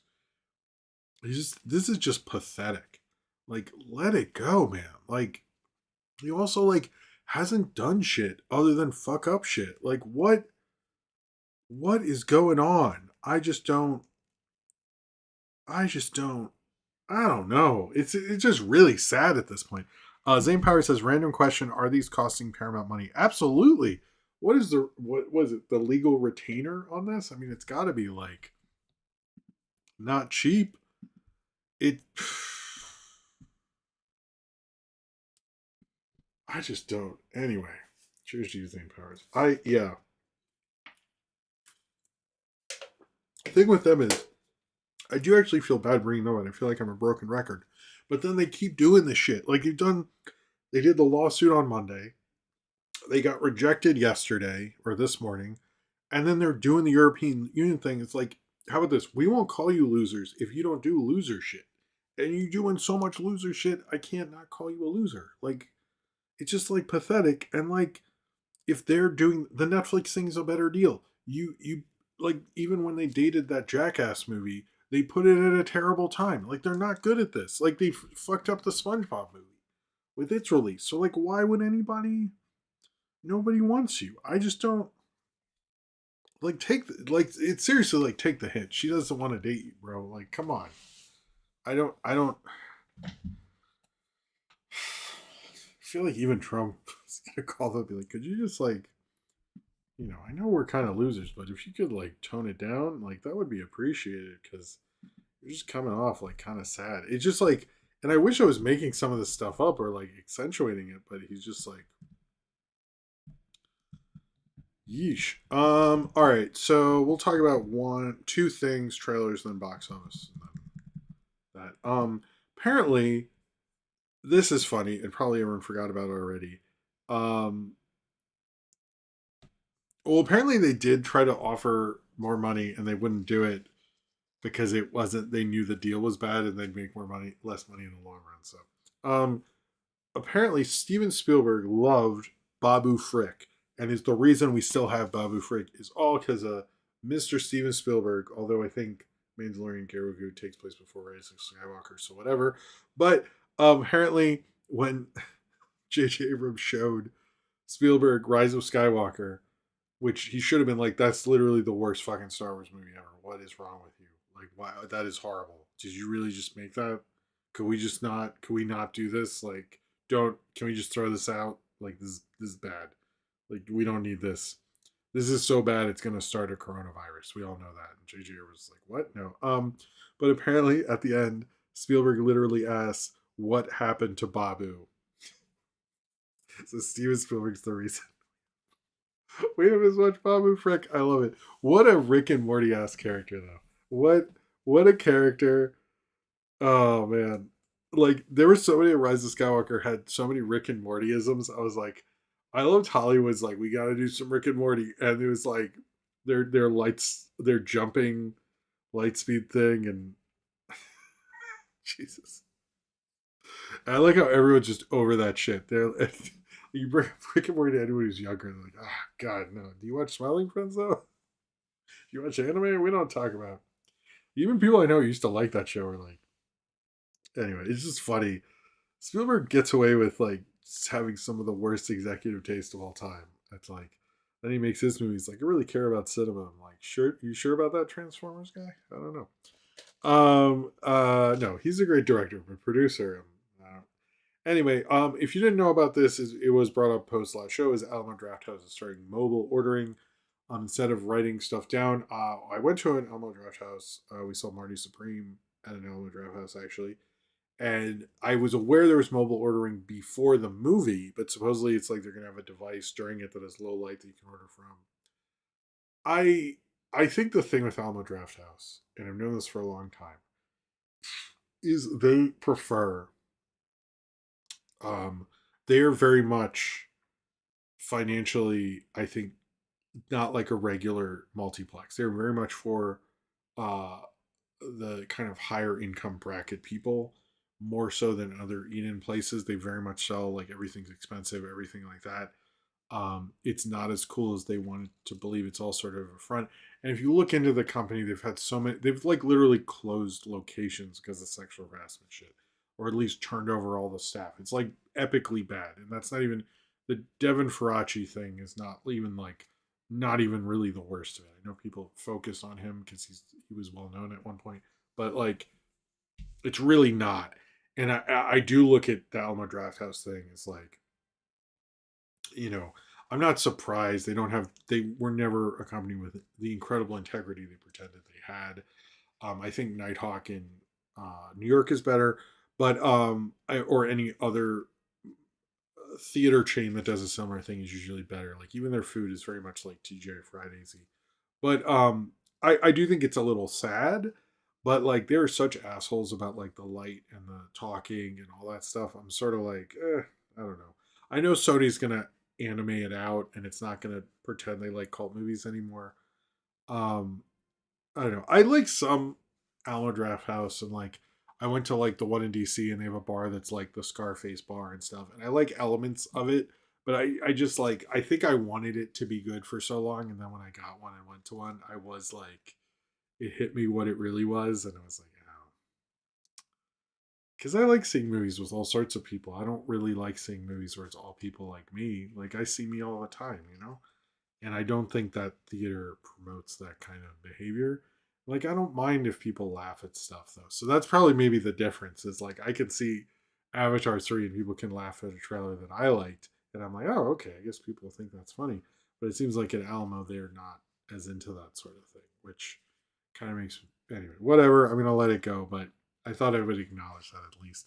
So let's talk about trailers. So the bigger ones, I guess, is the Mummy trailer um, from Lee Cronin. This looked cool. I will say it goes back to the actual horror Mummy and less of the like the Brendan. I don't have anything against the Brendan Fraser Mummy, but it is not like the '30s Mummy was like actually scary at the time. And this plays like that. I think it's a kind of a cool idea to return to that actually. Um, but we shall see. But I thought it was a good trailer. We got a trailer for Ted. I want to say this correctly. Ted season 2. It was a fun little trailer. People seem to like. I'm surprised Peacock is paying all that to make a Ted show, but they are. There was also the horror Wizard of Oz movie called Gale Yellow Brick Road, which looked interesting, but I know how most of these go. It looked like the blood and honey of Wizard of Oz movies. I don't think it'll be the Wolfman, but we'll see. I didn't see the Wolfman. Man, that really like came and went though. And then The Bride, I didn't like this trailer as much as the first trailer, but it still looked cool. I'm curious, like, is I guess Jessie Buckley, the plan is like she's either a favorite to win the Oscar or wins the Oscar, and then this movie opens and she has a lot of publicity and it works out for her. I hope that happens. That would be cool. All right, let's talk about the box office. I know I talked about it in the thing, but didn't make the thumbnail. The big thing with the box office, and I'm just using my phone because it always crashes the thing to have it up. But the big thing here is one is Avatar not doing as well as people expected. Well, I think we kind of knew it wasn't going to do as well. But the other thing is Zootopia, which is Zootopia 2, which has outgrossed it um, internationally and domestically. Right now, Zootopia 2 is 378 million. Avatar 3 is 342 million. And Zootopia 2 is at 1.6 billion, and Avatar is only at 1.2 billion. There's a real case that Zootopia 2 could outgross um, Avatar Fire and Ash, which is not something anyone expected. I think a lot of this is, I mean, Avatar is having legs and was, like it does, and it's still doing incredibly well. I mean, all those things like, oh, if Avatar only makes half of what Avatar sequel makes half of what the other one did, it'd still be very successful. They made money. But William Allen says Nirvana, the band, the show, the movie was released. I didn't know that. Oh, not a great release date for it, but that's good to know. I hope to see that. I don't know when, but I hope to see it. But thank you for bringing that up. Cheers to you, William Allen. But what we're seeing, I mean, Avatar movies do have leg, or Cameron movies and Avatar movies do have great legs in terms of like keep making money, and it is going to do well. But it's crazy that Zootopia 2 has become such a hit. I mean, it's like buried the SpongeBob movie. It's buried you know so many others and outgrossed them that it's kind of surprising, especially because nobody's talking about Zootopia 2. I feel like like Moana 2 wasn't good and people talked about that not being good, but I feel like Zootopia 2 is getting under talked about. And I've heard other big movie people be like, why are we not talking about Zootopia 2? It's like such a hit and like it was pretty good. And anyway, Cineram says Maggie Gyllenhaal's new movie has her brother, her husband, and her Batman. Oh, that's a good point. I didn't think about that. Oh, the trailer came out today. Okay, that's better. I was confused. I was like, wow, that's soon. It's good. All right. I did see that trailer. That was a good. That looks like a funny movie. I am excited for it. I should have put it anyway. Cheers to you, Sidram, and cheers again, William Allen. Sorry if I got that wrong. Well, like it's still Zootopia 2 is still in the top um top top I mean it's doing better than Moana 2 did overall. Although I think Moana 2 did very well. Primate did about what it was going to do at 11 million, which is expected. Oh, we're past 40. Okay, we'll do the thing. There we go. That's a better roar. That's the one that when I did this anyway. Short of that stupid thing. SpongeBob is still holding and is about 63 million. I could see it like just holding because there's no real kids left, but that theory falls apart when you consider that you know uh uh Zootopia 2 is still there. Zootopia 2 was not in the top five. I think Zootopia 2 has always been ahead of SpongeBob, even though SpongeBob came out later. David is still at number 10, though. And Anaconda's, if you do well. And The Housemaid, I think, is going to cross $100 million, which is a crazy. Like, the Christmas box office is a wild, like, you never. It's like, The Housemaid is presently making more than Zootopia 2, which is interesting. Um, but yeah, I mean, I think the talk of will there be another Avatar 2? I think there still will be. But but it has Avatar 2 has made 92 million in 2026 so far, which is pretty crazy. But there's talk that will Zootopia 2 beat Minecraft, which I think is a real sorry, you just watched me. Is a real possibility. but it has to make over 400 to do that because Lilo and Stitch is actually only 200,000 away from being number one. Wow. And Disney had a year. And also, Avatar Fire and Ash, I think, is like close to beating Super. I didn't realize how big Superman was in America. It like really did very well. Um, but we'll see. And Marty Supreme is at 70 million. It could outgross and probably will in this next weekend, at least in America, Everything Everywhere All at Once. It did not, despite they said it made over 100 million, but that meant worldwide, not in America. So Marty Supreme will end up probably being A24's biggest movie. I do like that. Like I know they're talking about making more, bigger budgets so they can make more money. I like when they did that. They stayed true to themselves. Just like Marty Supreme feels like an A24 movie. It doesn't feel like, I know they talked about doing franchise stuff, but you could commend them for like keeping the core of what their business is and not completely selling out because that doesn't look like a the like let's get the box office in movie. I think it works for like younger audiences nowadays who are obsessed with A24, and like Timothy Chalamet really promoted the fuck out of it too, which I also think like that is going to become a bigger newer star thing is promoting your movies because like that really does like it really helped with like I'm not but and it's outgrossing. Oh, it's also outgrossing. It outgrossed One Battle After Another even, which is wild that Marty Supreme did that. But it's also Christmas box office can really like help out, and he's using that's getting the awards momentum, and people are talking about it. Had One Battle After Another come out during the holidays, maybe story would be different, but it is really hard to break out through that. But I am sad that because I liked, as you, if you saw the review, I liked the last SpongeBob movie, and I'm sad it didn't, but I just didn't do better. But I don't think it was a good time at all for it. I think they could have moved it, but I don't think you could have put it any other time because Hoppers is going to be a silly one. So, yeah, I know I have talked about the town a lot recently, but it is they did a thing with Jared Bush, who's the head of Disney Animation now and directed Zootopia 2, and it was actually pretty interesting. But it does feel like, it was interesting you said about international things, the thing that always sells is slapstick comedy, which makes sense because, like, isn't Mr. Bean in every country in the world because it's like slapstick and everyone gets. I mean, they always said Charlie Chaplin was the most famous person in the world because you could sell those movies anywhere because someone falling down is funny no matter what language you're speaking. So, all right, let's do the quick obits thing because there's a couple people I wanted to. What? I think I messed up somebody. Ouch. Okay, never mind. First off, I didn't hear as much talk about this, but T.K. Carter, who is out in John Carpenter's The Thing, had his own career, but also actually um, was the acting coach for a lot of bigger black celebrities, including like Chris Tucker on Rush Hour. Did a lot of behind the scenes stuff.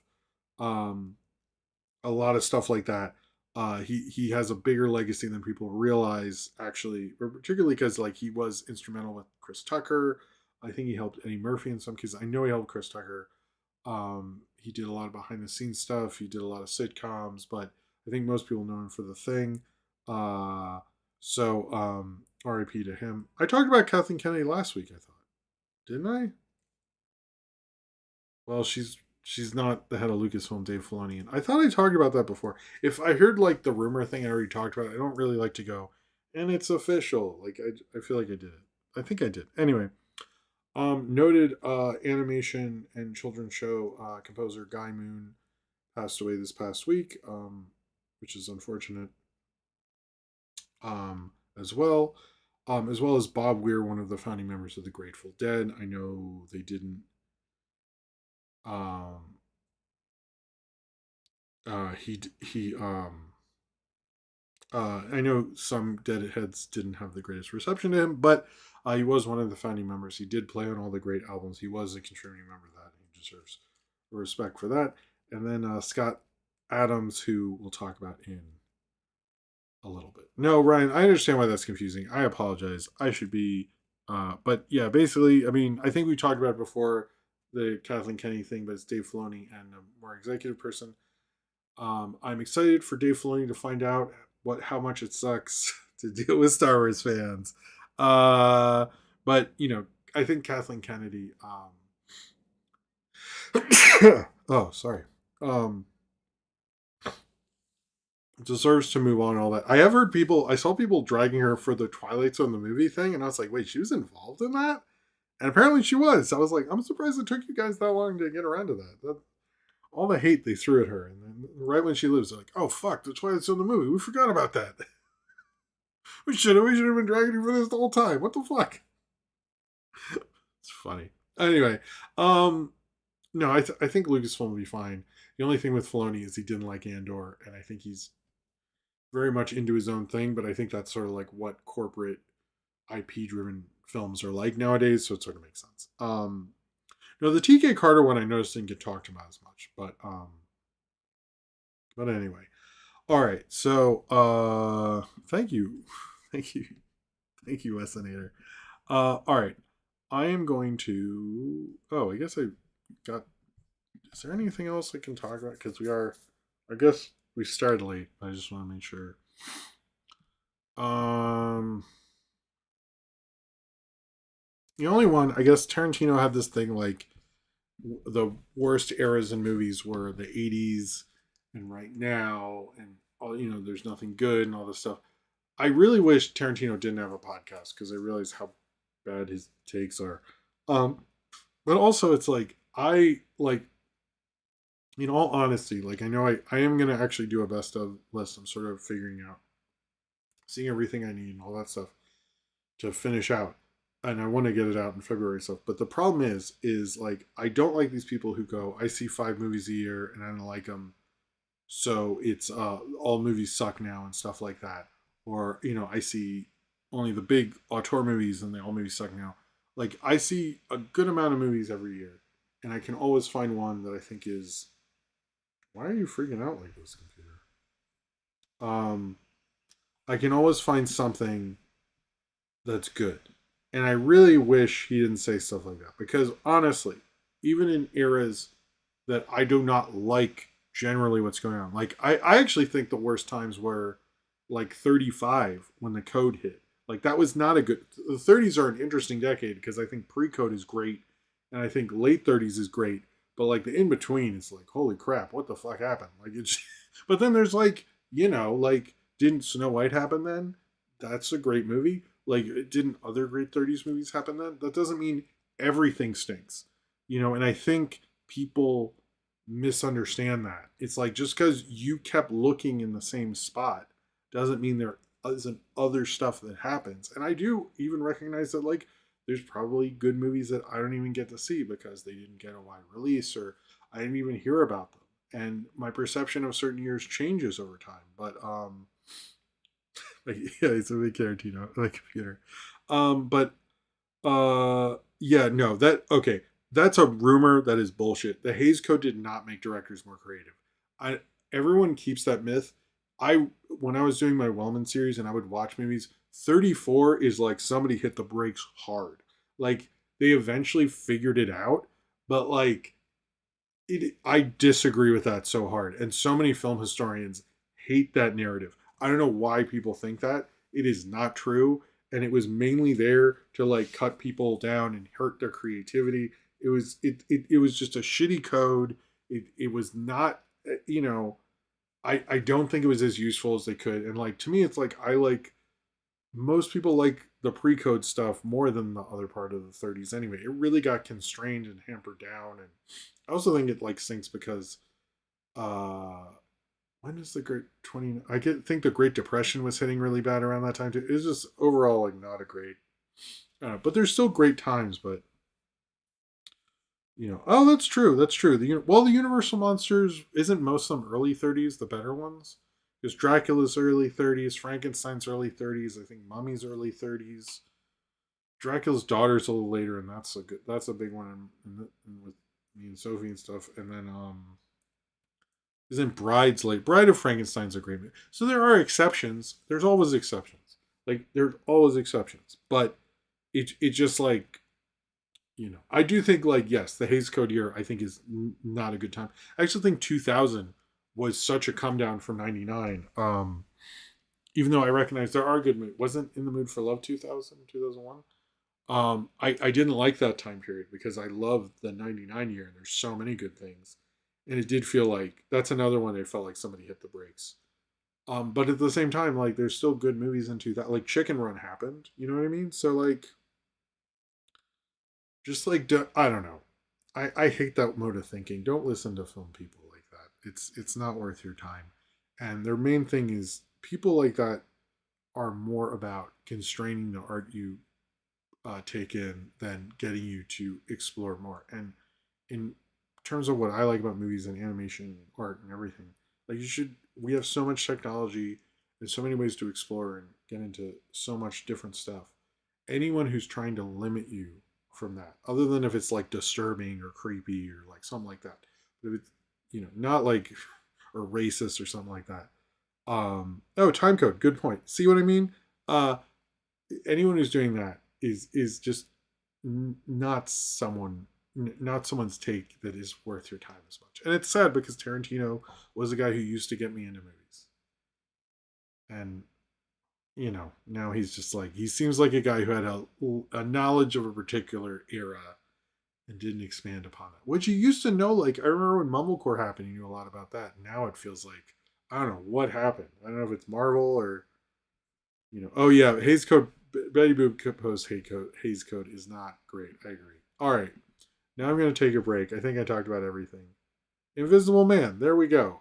That's like right at the end there. That's James Well. Bride of Frankenstein. I'm surprised is postcode. I believe Bride of Frankenstein is like yeah. But anyway, even though I said that general statement, I do acknowledge there's still good movies that came out when the Hayes Code hit. But it's just I don't know. Disappointing. Don't listen to people who try to tell you stuff like that. Anyway, let's even if it is Quentin Tarantino. I'm gonna take a break. Then we will actually talk about the first Dilbert cartoon. I have a hot take at the beginning and a couple of things to say about it, which might surprise you. And then we'll do questions, and then it'll be over. So I'm gonna put up this awesome picture by Ace the Wind Rider. Put the song on for a little bit, and I'll be right back after this.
Okay, I'm back. And thank you for being here, Dan. You have a good night.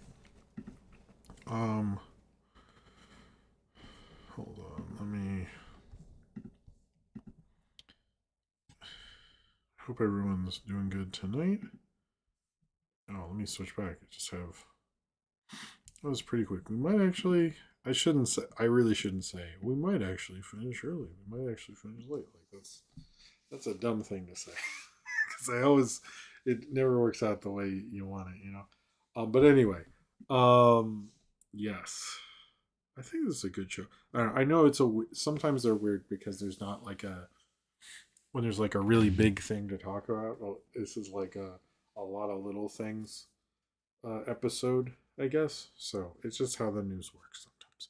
Obviously, next week there'll be uh, what Oscars is next week, so that'll be interesting. I okay. I want to say I'm Wes and here. You don't like the magic. I like the magic because I think it works because well, there's Sesame Street news. Well, maybe after this segment, Ryan. Uh, or maybe next week. Maybe next week. I can't. I gotta stay on. I gotta stay on point. At this point, um, I don't mind the magic and stuff. I know that like weirded some people out because I like Gendy just sort of going off and jamming and stuff. But I'm also like we don't know what happened back then, so it's fine. Also, it's made up shit. You know, I can't even I can't even say like, oh man, no, dinosaurs didn't run back that like that then, you know? So I'm like, maybe they had magic back then. I'm okay with that. I don't really I don't know. Its believability was already a bit a bit much anyway, you know. So I do want to rewatch it at some point. I would like to show like my kids and stuff at some point because I do consider that to be I don't know. I was thinking like I the one thing I don't like about how people perceive Adult Swim is like I think like Smiling Friends is a very Adult Swim kind of show, or like Aqua Teen or something. But then when they have like Scavengers Reign and Common Side Effects and Primal, I'm like, um, I feel like those are like really good shows, but like people are like, oh, it's Adult Swim, so I'm like, come on, man. Anyway, all right, oh, I didn't know that. YouTube now is the biggest Sesame Street library available with over 100 episodes coming. Okay, cool. Okay, cool. Thank you for letting me know that. Thank you for everyone letting everyone know that. All right, let's talk about so Scott. I wrote his name Scott Adams. I want to say Scott Adkins, but that's like a direct-to-video action star. Who? Hey, Ninja Shadow of the Tear is really good. I'm not gonna. I do. I still think about that one. I rewatch it. It's still fun. I haven't seen as many of his other ones. Adult Swim never had Scavengers Reign. I thought it did. It didn't. Is that true? Oh, it was HBO Max? Why did I think it did? Did it not have? Oh, it's just HBO Max. Why did I think it was? Huh. It was just for Max. Okay, I was wrong. I apologize. Thank you for that. Apologize for that. All right, no, Scott. Anyway, sorry, I've confused everything. All right, I know it's not a super chat. I'm just it's been a long night. Let's just get through this. All right. Okay. So since Scott Adams died this past week, I wanted to revisit and talk about Dilbert and the Dilbert cartoon. Now, I want to say for starting this, I do think Scott Adams. I do think Scott Adams sucks as a person, and I'm not going to act like he was a good person or anything like that. I think he's generally horrible. But um, uh, I want to say a big thing. The Dilbert cartoon was actually fairly. It was a big deal, particularly this episode, which was its highest rated one to my understanding. Or I remember it being a big debut, and I looked it up, and it was. Um, I think it did better than Fox, even though it was UPN at the time. But I'm going to say a big thing, and it's actually true. If Okay. Without Dilbert, I do not think we would have gotten home movies. Home movies, when it originally aired, was the show that followed Dilbert. It was Dilbert at 8:30 home movies. I know this because I did watch at least Dilbert, and I knew about home movies, and I kept watching that in home movies. And I remember watching this episode because there was a lot of hype about the UPN getting the Dilbert cartoon. There was like a lot of hype about it. And they thought, oh, this is going to be a big thing. Fox had tried to make a live action pilot, which really sucks, or no one's seen. NBC tried to make a show and wanted a love interest or make the characters actual characters, which Scott Adams said they shouldn't do. But the UPN is an interesting network because they're known for, I think their biggest legacy now is home movies, or well, another thing actually. But their other two biggest legacies are actually either Homeboys in Outer Space, which I still hear people bring up, and uh, that Star Trek Voyager show, which inadvertently gave us Barack Obama. Look it up, not a joke. But the thing is, like, I do know home movies was being developed and was considered part of that post South Park boom, and Dilbert sort of is, but isn't because they were already trying, and it probably got helped because of that. But I do think like without a lead in like Dilbert, they would not have really pursued home movies as much as they did. I couldn't find too much about it, but so here's the thing with this show. I and Dilbert in general. I liked it as a kid, but it didn't really I got kind of out of it the more I like cared about like what things were saying and everything like that. I guess America's Next Top Model too, but I think the Barack Obama thing. But I at the time I was into Dilbert, and most people I know, I never worked in an office. I wasn't a grown up. I didn't really understand any of the context of what it was, but I watched it. Even Animat, I watched his video, and he brought up he just watched it as a kid because it was a cartoon. As I was watching this, and I remember watching this specific episode when it aired, it hit me why this show does not work and why this whole comic has not lived on. There is not at all, none of these people are characters. There's nothing distinctive about almost all the people in this. Like, it just, like, how is Dilbert different? Like, other than him being protagonist, there's really nothing that distinguishes him. Dogbert is the only one who has an interesting character because he's like this chaos demon who comes in, uses his cult of personality, and tricks people and makes all this extreme stuff happen. Like, Dogbert's cool. I call them stuffies because of my kids. I guess you're adults, so I'll say plushie of Dogbert because I like Dogbert. And I still, while watching this, he's sort of like if Stewie and Brian were the same person or something. Um, but it's mainly like this whole thing about like, oh, corporate culture sucks. It's dumb. It's all about ego and stupidity, and people are acting like I get like he has a voicemail of someone. Did you check my email? I mean, I definitely get slacks and texts like, have you checked your email a second after I've gotten emails and stuff like that, which is annoying. But it's also like, yes, those are real complaints he has, but like, there's nothing about these people that make it distinct. And it's interesting that people bring up like this is the original Office show. It was pre The Office, both the British one and obviously the American one was later. It's actually about a month before Office Space. Office Space premiered in February of '99. This came out in January of '99. Although the comic strip obviously been around for a while. But I think those things like you care about the characters, but they work in an office, which is how most offices are. The most workplace is about the people you work with, not just the place you work. And this seemed to be about the place he works and how dumb it is, but there wasn't much about like him as a character, which totally makes sense when you consider Scott Adams's political affiliations, as he seems to be someone who like everyone else is dumb, but me being Dilbert, who also has nothing to really that's distinctive other than that he's super smart. I know it mixed like kind of crazy comedy and like kind of like it tried to be like sort of mundane and normal, but also go crazy with it. But I don't.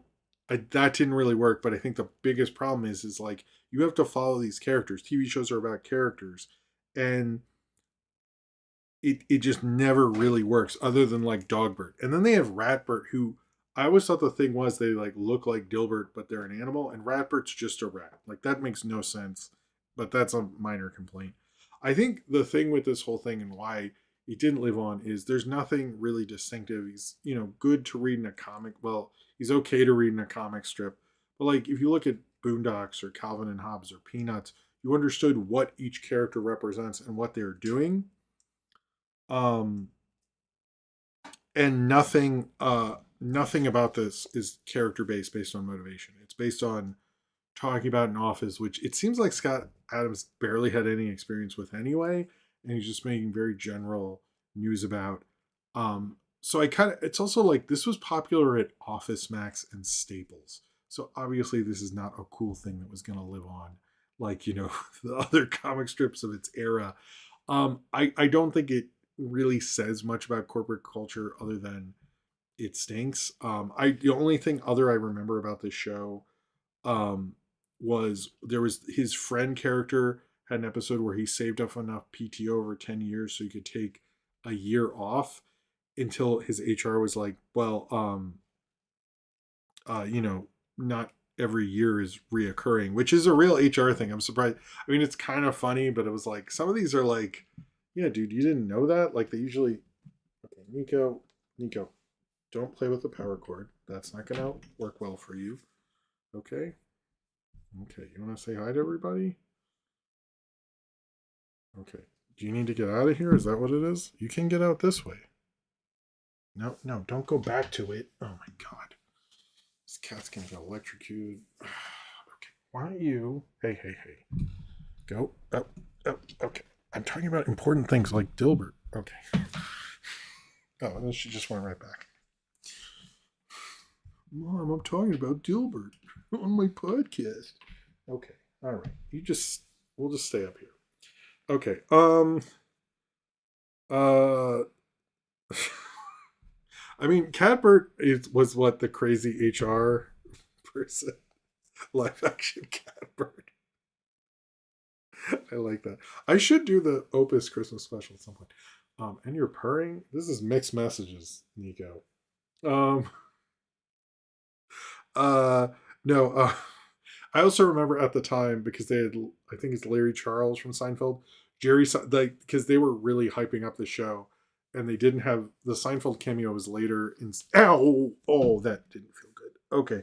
Um. Uh. That was. Um. They would hype up. They would just show the animatic of Jerry Seinfeld was gonna cameo in in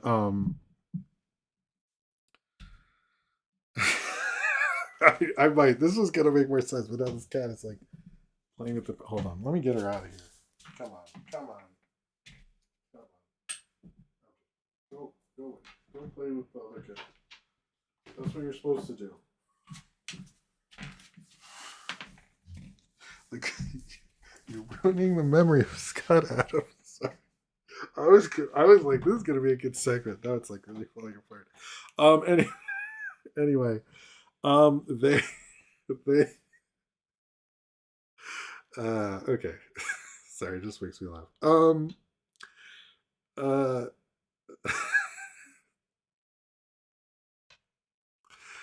Uh okay, sorry. I just think it's funny. Bro, Catbird is vicious. It's been a long day. Sorry, it was just making me laugh. All right. No, I'm okay. Oh, you mean the scratch? No, he just scratched me right. Okay. Or she. Oh my God, Nico, please stop. Okay. You know what? I'm gonna unplug this because I'm not gonna. Hold on.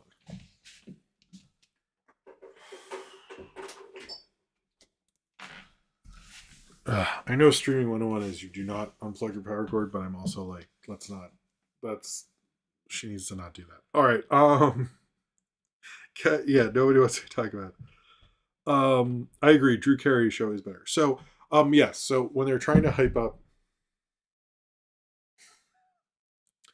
this is becoming a segment thing. Because I noticed when I was editing the last one, I had to stop because wasn't a cat in a paper bag that was behind me? Yeesh. All right. Um, when they were trying to hype it up, they did even hype up when it was like bigger and getting good ratings that Jerry Seinfeld was going to be on it, and Jerry Seinfeld was going to be on it, and they actually, I remember them airing on Entertainment Tonight or something, an actual an actual animatic of Jerry Seinfeld on the Dilbert show. But generally, I know they aired this, I think, on Comedy Central or some other channels at around midnight when everyone was trying to do like an Adult Swim ripoff thing. I know it aired in reruns of various places. I just don't find this very distinctive. The character designs are not great, and the style is very kind of boring animation wise. Um, I do think like had they, the idea that NBC wanted to have a love interest or something like that. I think what they wanted is like something to make you come back to these characters other than going like, "Oh, my boss is dumb and has an ego." I'm like, "Okay, but like what else are we saying here?" And I just think like it does play like someone who doesn't understand empathy or care about anybody, and I know like maybe Scott Adams and what he became later colored me with that. Now, I will also say, and don't think people in the 90s were okay with Scott Adams and what he believed. We didn't know that back then. In fact, a lot of like comics creators who we now know are shittier. You just read their comics and you might get a news item on another thing they're working on, but that was about it, unless you went to a con or something. And so, other than like, people sort of like Dilbert and that it was one of the few comics that was online, there was very little known about it. What we didn't know what he would become. Oh, this episode is called The Name. I apologize, Simran. I should have mentioned this. This is the first episode ever of Dilbert. But it is like, I get like they're trying to like, show how dumb everything is and how all that. But I do find the general style of this, and I read some of the comic strips. It's sort of like I said a thing. Oh, that thing is dumb, and that's like all of Dilbert. I used to kind of like it when I was a kid, and I remember parents were like, "You never worked in an office, so uh why, but whatever." And I remember when I had just the Dogward thing, and I think it was in a place I lived, and a couple of animators were like, "Dogward, that show sucks." I was like, "Oh, it does." I didn't, but I kind of had fallen off. I just like having Dogward around. I wonder what happened to Dogward. Oh well. I worry if this holds together at all at this point. uh um but I do think like the problem with this is it's just like work is dumb and there's nothing really more about it. What are Dilbert's ambitions? Like what does he want out of life? Like what does like his female friend want out of life other than like she gets angry sometimes? I know Kathy Griffin is in this but couldn't be credited because that weird like she's on Veronica's Closet and she couldn't be on another network and stuff like that. But it has its moments. Its intro won an Emmy for best intro. When they bring up it did won an Emmy, it's not for the real show itself. It's just for the intro, which I think was Danny Elfman did the score for. And it is a good intro, but I just find it a very bland show. I didn't really, I watched the first episode, which was the one I remember most anyway, because of how hyped it was. But it didn't really, I think, become more. I mean, UPN did move it around, which was, I think, a dumb move, although Scott Adams has shittier things to say about that. I do think it helped home movies and them scheduling it, but putting it after, I think, was the only way anyone I know knew about home movies before. And Daniel Stern was Dilbert, Chris Elliott was Dogbert. They have much more kind of mellower performances than we know about them usually. But I hope they I don't know. I wish someone had let him develop it better. Because I think, when we get The Office and even Office Space, which would come out in theaters at least less than a month later, those are about characters in an office. And this is about caricatures in an office, and I think it probably should have stayed as a comic strip. And that's, other than the Dilberito, which is a whole thing there, and all the other Dilbert branded stuff, it just kind of came off as like this bland character who thought the office was crazy and dumb. And like, I don't really feel the need for that character ultimately. And I think it could have been maybe something interesting if he had let someone develop it more and given Dilbert like something, but like just like your office is dumb, I think is not really enough to make this into very much of anything other than what Dilbert is, which is just a very boring thesis statement, which everybody thinks at some point. And I think art is really what you do with it. And this didn't really do anything with it other than work is dumb. But I already knew that. So then why exactly am I watching it? Also, home movies is better. You shouldn't, but I guess it sort of helped home movies. So good for, Dilbert's real legacy is getting movies on the air. I will when this is later a video. I found promos of Dilbert and home movies back to back. So I think this segment became a little all over the place. I'm curious what this video would be. I hope that was good. Nico kind of messed it up there. I'm curious how long this will be. I'll look at the timestamps later. All right. I hope that was good. All right. I apologize for not saying the name. True. All right. Let's do I'm gonna do questions below. Now I'm worried if that was. Yeah, we'll see. Questions below. I think it's as good as Dilbert deserved. Let's be real about that. Sorry. This is awesome. Well, thanks for reviewing this. Sorry you've come to the conclusion we've all known. Dilbert is boring and sucks. You're right. I can't wait for every UPN show ever video in 6 years. You know what? I need to do those again. We'll talk, Ryan. Don't worry.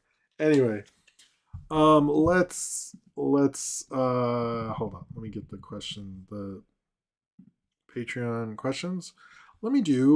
Let's do Ryan, or let's do Ryan. You didn't ask a question. No offense, Ryan. Let's do. I think I have two. I have three: Sinram, Marisol Torres, and Austin. I'll do Austin last this time. Sinram says teaser 1, Steve. Teaser 2, Thor. Teaser 3, Eric and Charles. Teaser 4, Shuri, Umbaku, and Ben. I don't think there could be more than 4 of these, and yet we still haven't gotten a Victor tease. If there will be a 5 and it isn't Victor, who would you like it to be? That is a good question. I wouldn't mind Star Lord. I don't like Chris Pratt, but I like Star Lord. Figure that one out. I would say, and if anyone wants to do a super chat before the end of the show, let me know. Or do that, I guess. It would be appreciated, I guess. Sorry. Star Lord would be good. Shang-Chi. Who are the classic Avengers? Oh, the Hulk. Well, sorry. The Hulk would be good.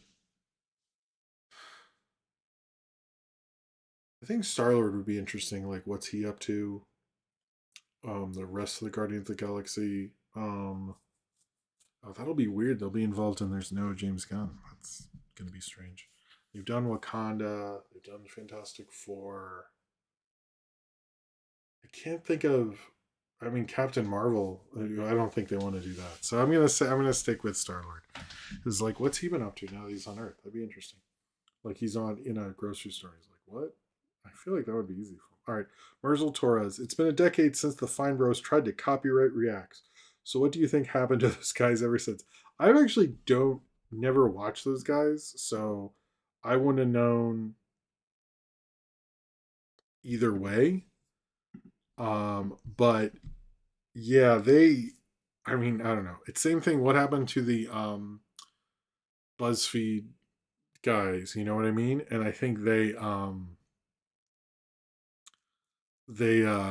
yeah, I think you do kind of embarrassing thing like that. It's sort of over for you at this point. Let me do. Oh, both the kittens are in here now.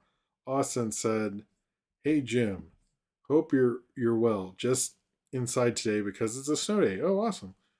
Which I know aren't a thing there. So much snow things happen. Shops are closed. Can't really go out. So I watched the Nickelodeon movie Snow Day in honor. My question is to you: in what movies or what would you do if you had a snow day when you were in school? I would honestly play in the snow. That's honestly what I did.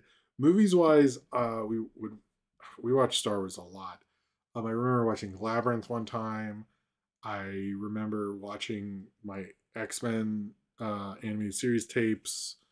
But we would have like weeks off. So it was like, I remember watching Home Alone. We're like, oh, what movies do you got? So we would just like be doing everything over and over again. Um, so I think that that would, yeah, those would be it. But it was like kind of like everything. Like we just also like afternoon cartoons on Fox were really good then. So, you know, lame like Dilbert. We actually watched Snow Day recently. Or they watched Snow Day. I forget what I was doing. I was doing probably doing something. I remember it was whatever. All right, I'll do William Ellman super chat, and then we'll do the rest of these. Question: how would you rank these one take films? Rope, 1917, Birdman, Russian Ark, Silent House. Silent House would be last. Cheers to you. I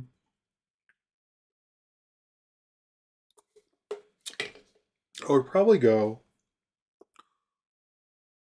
I would probably go Rope then 1917. Although I think 1917 might be better. But Rope is trying to do something it couldn't really do, so I like sort of respect Rope. Um, Russian Ark. It's been a long time, so I'm gonna put Russian Ark above Birdman. So go Rope 1917, Russian Ark, Birdman, Silent House. Yes. Wasn't Silent House just about like how her uncle molested her or something? It's been a while. All right, let me go back up to the questions. Well, I think we can get. Oh, we are. I was like before. I was like, we'll end early, and I was wrong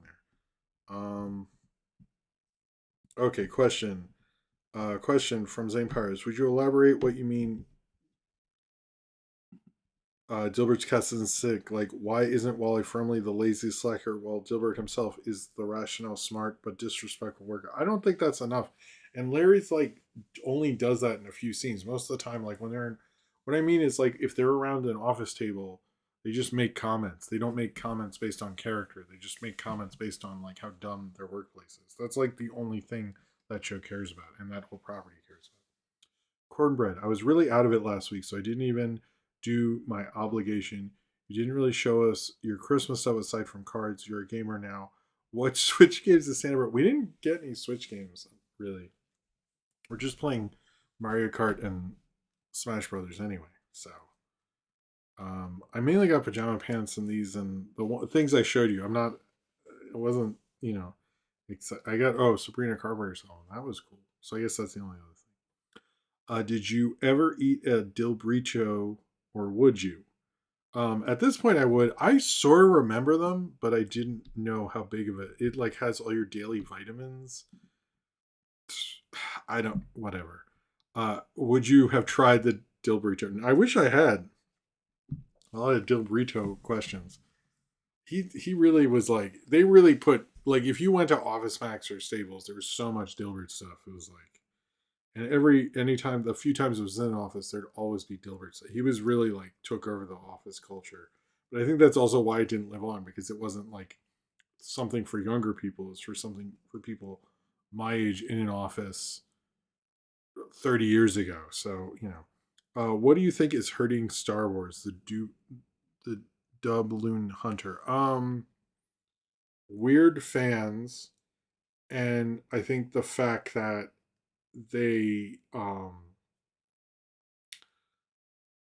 weird fans is a big issue, but I also think it's because they're not really being adventurous with it. And Star Wars is something like that you should be more adventurous with, and I think Mando sort of got to that, but they like do too many cutesy things, and I think they need to, honestly, be more Kurosawa and Western based. I think is always best for that stuff, but like trying to respect fandoms is not a good idea for that in general.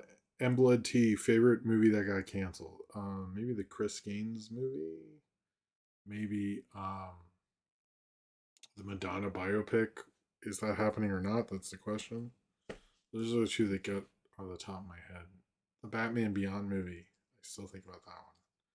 Question: now that Scott Adams is dead, can Dilbert become super progressive and say trans right? Fuck yeah. Will anyone sell me Dilbert for $1?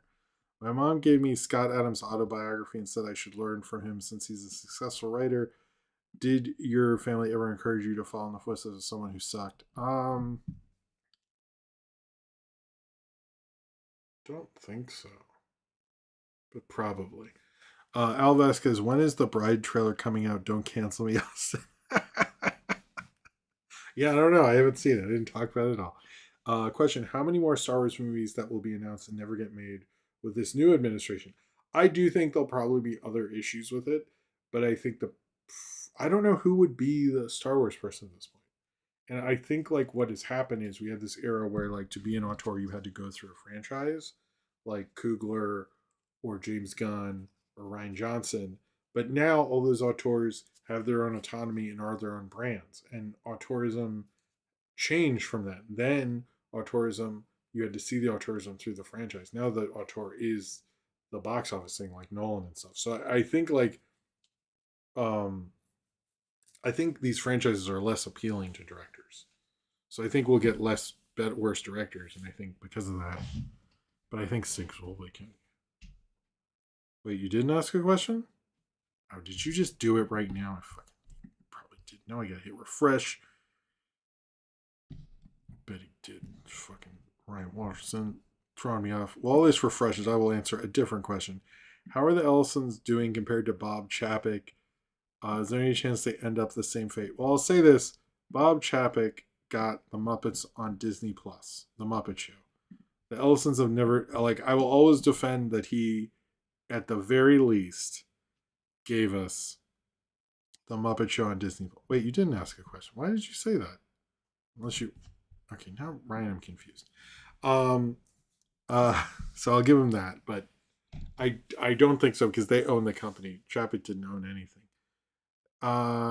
Question: how bad will the Milano movie flop? Which is the first lady actually deserves? Which first lady actually deserves the movie? Um, Maybe Lady Bird Johnson or Tipper Gore. That would be an interesting one if you got the right director. I mean, Hillary. Jackie's already gotten one, so that disqualifies in a sense. Mary Todd Lincoln. I mean, there is Mary. So I guess Mary's the best first lady media I've ever seen. I'll say that, I guess. Um, what movie should get made already? The Goon or Scud the Disposable Assassin? Scud the Disposable Assassin, I'll say. Question: 2016 was 10 years ago. Can you believe it? I mean, yes, because of math and stuff. Um, Zane Powers, do you do you think you could follow the path some executives do, where you go from a leading an entertainment company to CEO of Macy's or something? Would you want to transition like that? Not really. Cornbread, with the Oscar news really soon, what's the nomination you expect to happen and make everyone pissy this year? I mean, I think it'll be a lot of Sinner stuff. I think people will be weird about that. I think Leo will not get nominated. Um, get really weird about it, pissy. I think in the animation category, I think they will, even though there's been things like Don't Forget Anime, they will forget anime. They will not nominate Demon Slayer. They will not nominate Nausea 2, which I don't know if is eligible this year. They won't, and I think there'll be more of a backlash, and that's the backlash we're going to start seeing happen. Because I don't think they've nominated much anime, and I think it's going to become, as the industry's talking more about it, that's going to become a story that's going to keep gnawing at them. Because it's not like they awarded Akira. They really have like not participated in anime. And I know people don't consider Studio Ghibli anime and all that. So they really haven't, and I think it's going to become a bigger issue for them overall. I don't know if that answered the question, but uh, did Captain Marvel fly back to her home planet, which was why she's not returning for the next Avengers? I think she'll show up. It'd be weird if she didn't, but I don't think she's doing anything after that. Zane Powers, is the fire breaking out of the Golden Globes this year's the slap? No, I'm very confused about the fire thing, but no. Sidram says 2000 also gave us Godzilla 2000, where he fights an UFO. Have you seen it? I have seen it. I did a review of it when the first Godzilla MonsterVerse movie came out. Oh man, the kittens are being kitten. They always do it at the end of the show. What's that question from Zane Powers? If Michael Richards went on a racist tirade the Laugh Factory day, would he still have a career? I mean, he doesn't really have one now, so Cornbread with, I mean, it's still not, it'd probably be worse now because it'd be multiple angles. With my current suggestion of reviewing Dilbert and my last suggestion, oh, I meant to say that was part of the suggestion. It's like, I'm sorry about that. Damn it. Anyway, that was in the suggested by Jim Discord. I meant to make a bigger deal about that. I apologize for that. But anyway, with my current suggestion of reviewing Dilbert and my last suggestion being the first Mike Judge animated short, the second you weren't into, what's a good thing I should suggest? I don't know. I mean, what Chili Willy short do you think I should review? Because I would like to do that again. I would like that to be a yearly thing. We do one Chili Willy short when it's cold. Zane Powers, why is it when a guy who makes good movies becomes a sex offender, people will forgive them for good movies, but if a sex offender starts making good movies, no one cares? I think you know that's. You know what? That was pretty good. Zane Powers. I don't know what Al Vasquez's question was. That Inviso text, or I just can't see it. Zane Powers, how do you feel about the rule that any character that does a crime needs to be punished by the end and not shown any empathy? I don't agree with that. I don't like how moralistic sometimes things can be because I think a good character. I don't like that in general. Anyway, question: I missed the first half tonight. Did you talk about the new Godzilla vs. Romeo and Juliet comic that got announced? No, but I did hear about that. I'm really. I mean, it sounds funny, but I don't know how that works overall. But I mean, Godzilla fought Bambi, so I guess he can fight Romeo and Juliet. Question: best movie / TV show product tie-in, like the Dilburrito. Wow, a lot of Dilburrito. Well, I mean, I guess the other ultimate one is the Flintstone vitamins. I'll just say that so we can move. Which one I like the most probably is Batman cereal. I remember that. It scraped my mouth, but I loved it. Question: with Hollywood Reporter now seemingly confused, Sebastian Stan the Batman Part 2 is Harvey Dent, but not specifying Two-Face, do you think we'll be talking about that slow this turnaround? I mean, again, I talked about that before. Oh, thank you, Super Kirby, dude, for the super chat. Cheers to you. Said I still can't believe 2016 was 10 years ago. It does feel a little weird. Oh, come on. Why is it?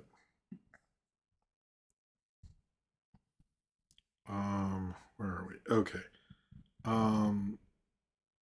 I talked about that before, so maybe I should be like, this was confirmed. I don't know if that. Anyway, I apologize if I hear about things early and then I don't. Well, hear about it from other places. I'm not digging for sources or nothing, but I should maybe clarify because I think that's getting confusing. It seems. Favorite movie in 2006. I'll go back up. I'm sorry. Um, I'm just gonna say Children of Men, but I think at the time I really liked The Fountain. So either one of those. Question: if the Mandalorian Grogu is even slightly okay, will you be giving Babu Frik his dues and attributing all the positivities to him? Sure. Can you tell me about Devin Faraci? Very quickly, Zane Powers. He was a reporter for what was the Baddest Digest and then became Birth Movies Death, which is Alamo Drafthouse movie news thing. He was a good reporter and critic, but then he supposedly sexually assaulted someone in the past, which he did admit to and take responsibility for. And actually went into therapy and has done a lot of talks about in like cancel culture, not like against it, like how that needs to be corrected and stuff. I do think he is a better critic than people want to admit. But I do think he was generally annoyed people. But it I don't know. I have mixed feelings about him as a person now, but I do I've always respected that he didn't deny it or go on cancel culture rants. He like actually worked on himself. But I do know like people didn't like that. Apparently, Alamo Drafthouse was paying his health insurance so he could get therapy. But I understand like uh, it's sort of a complex issue. But I do like that he didn't become a racist troll or something. He was like, okay, I screwed up and I need to work on myself, which I can't think of anyone else who canceled did it all. So good, in a sense, good for him, but he still did something shitty. But I did think he was a good critic back then. Most of his newer stuff I haven't liked as much since then, but I do like that he actually worked on himself and like realized he needed to change his behavior. And I think that is. Oh my god, are you cats like trying to get electrocuted? What is going on tonight? No, Nico. Nico, down. No? Oh, Jesus. I'm not explaining to my kids why the cats are allergic. That's not. Okay, best year for films each decade in the 21st century so far. No. Best each decade? Okay, each, so it's like three things. Uh maybe '08. Maybe I don't know about the 2010s. I could just say '08. That's the only. Are you wishing it was 2025? I mean, I'm probably going to mistakenly think it is at some point. So I guess inadvertently. I looked it up. Is not apparently the filmmaker just chose not to submit it. You know what? They don't need it. Well, okay. If Nia DaCosta said it is, can you get a live kitty count? Oh man, if the stream really pops off, share. Jim, you're my source for Chili Willy. I mean, hey, so just a friend of mine was asking for Chili Willy. What do you think I should say? The two Tex Avery ones, I would say. Embla T, is it weird that Robert Pattinson at this point is the only one who hasn't been in a Marvel movie in the cast of Batman 2? Oh, it's true. Yeah, it is a little weird. Robert Pattinson wasn't that the guy played Morbius. After the streams end with all the memory of Dilbert varnished from his face, or should we let the stream ever end because of that? Okay, that's interesting. Oh, is that the last question? Okay, I hope I wasn't too. Yeah. Okay. I think that's it tonight. What are you? Oh my god. No, no, no. God. Nico, you are. No. No. All right. Let's just end the show with you. Jeez. You are a kitten, huh?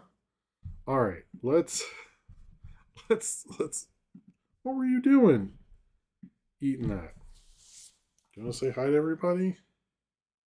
Okay. You are crazy. Why do you have night crazies? You're gonna throw up or something eating that stuff. All right. Let's. Nico and I are gonna get out of here. I need to clean up a little. But uh, um, you guys have a good night. We'll see what's happening with the Oscars next week, and there'll be a lot of stuff tomorrow. Thank you all for being here. No cats got hurt, so that's good. Maybe I should just put Dilbert on and have the cats run around and do it. Oh my god! Do not go back there. Are you going back there? Yep, yep, yep, yep. Okay. Okay. We're good night. I'll see you all next time. Subscribe if you would like to.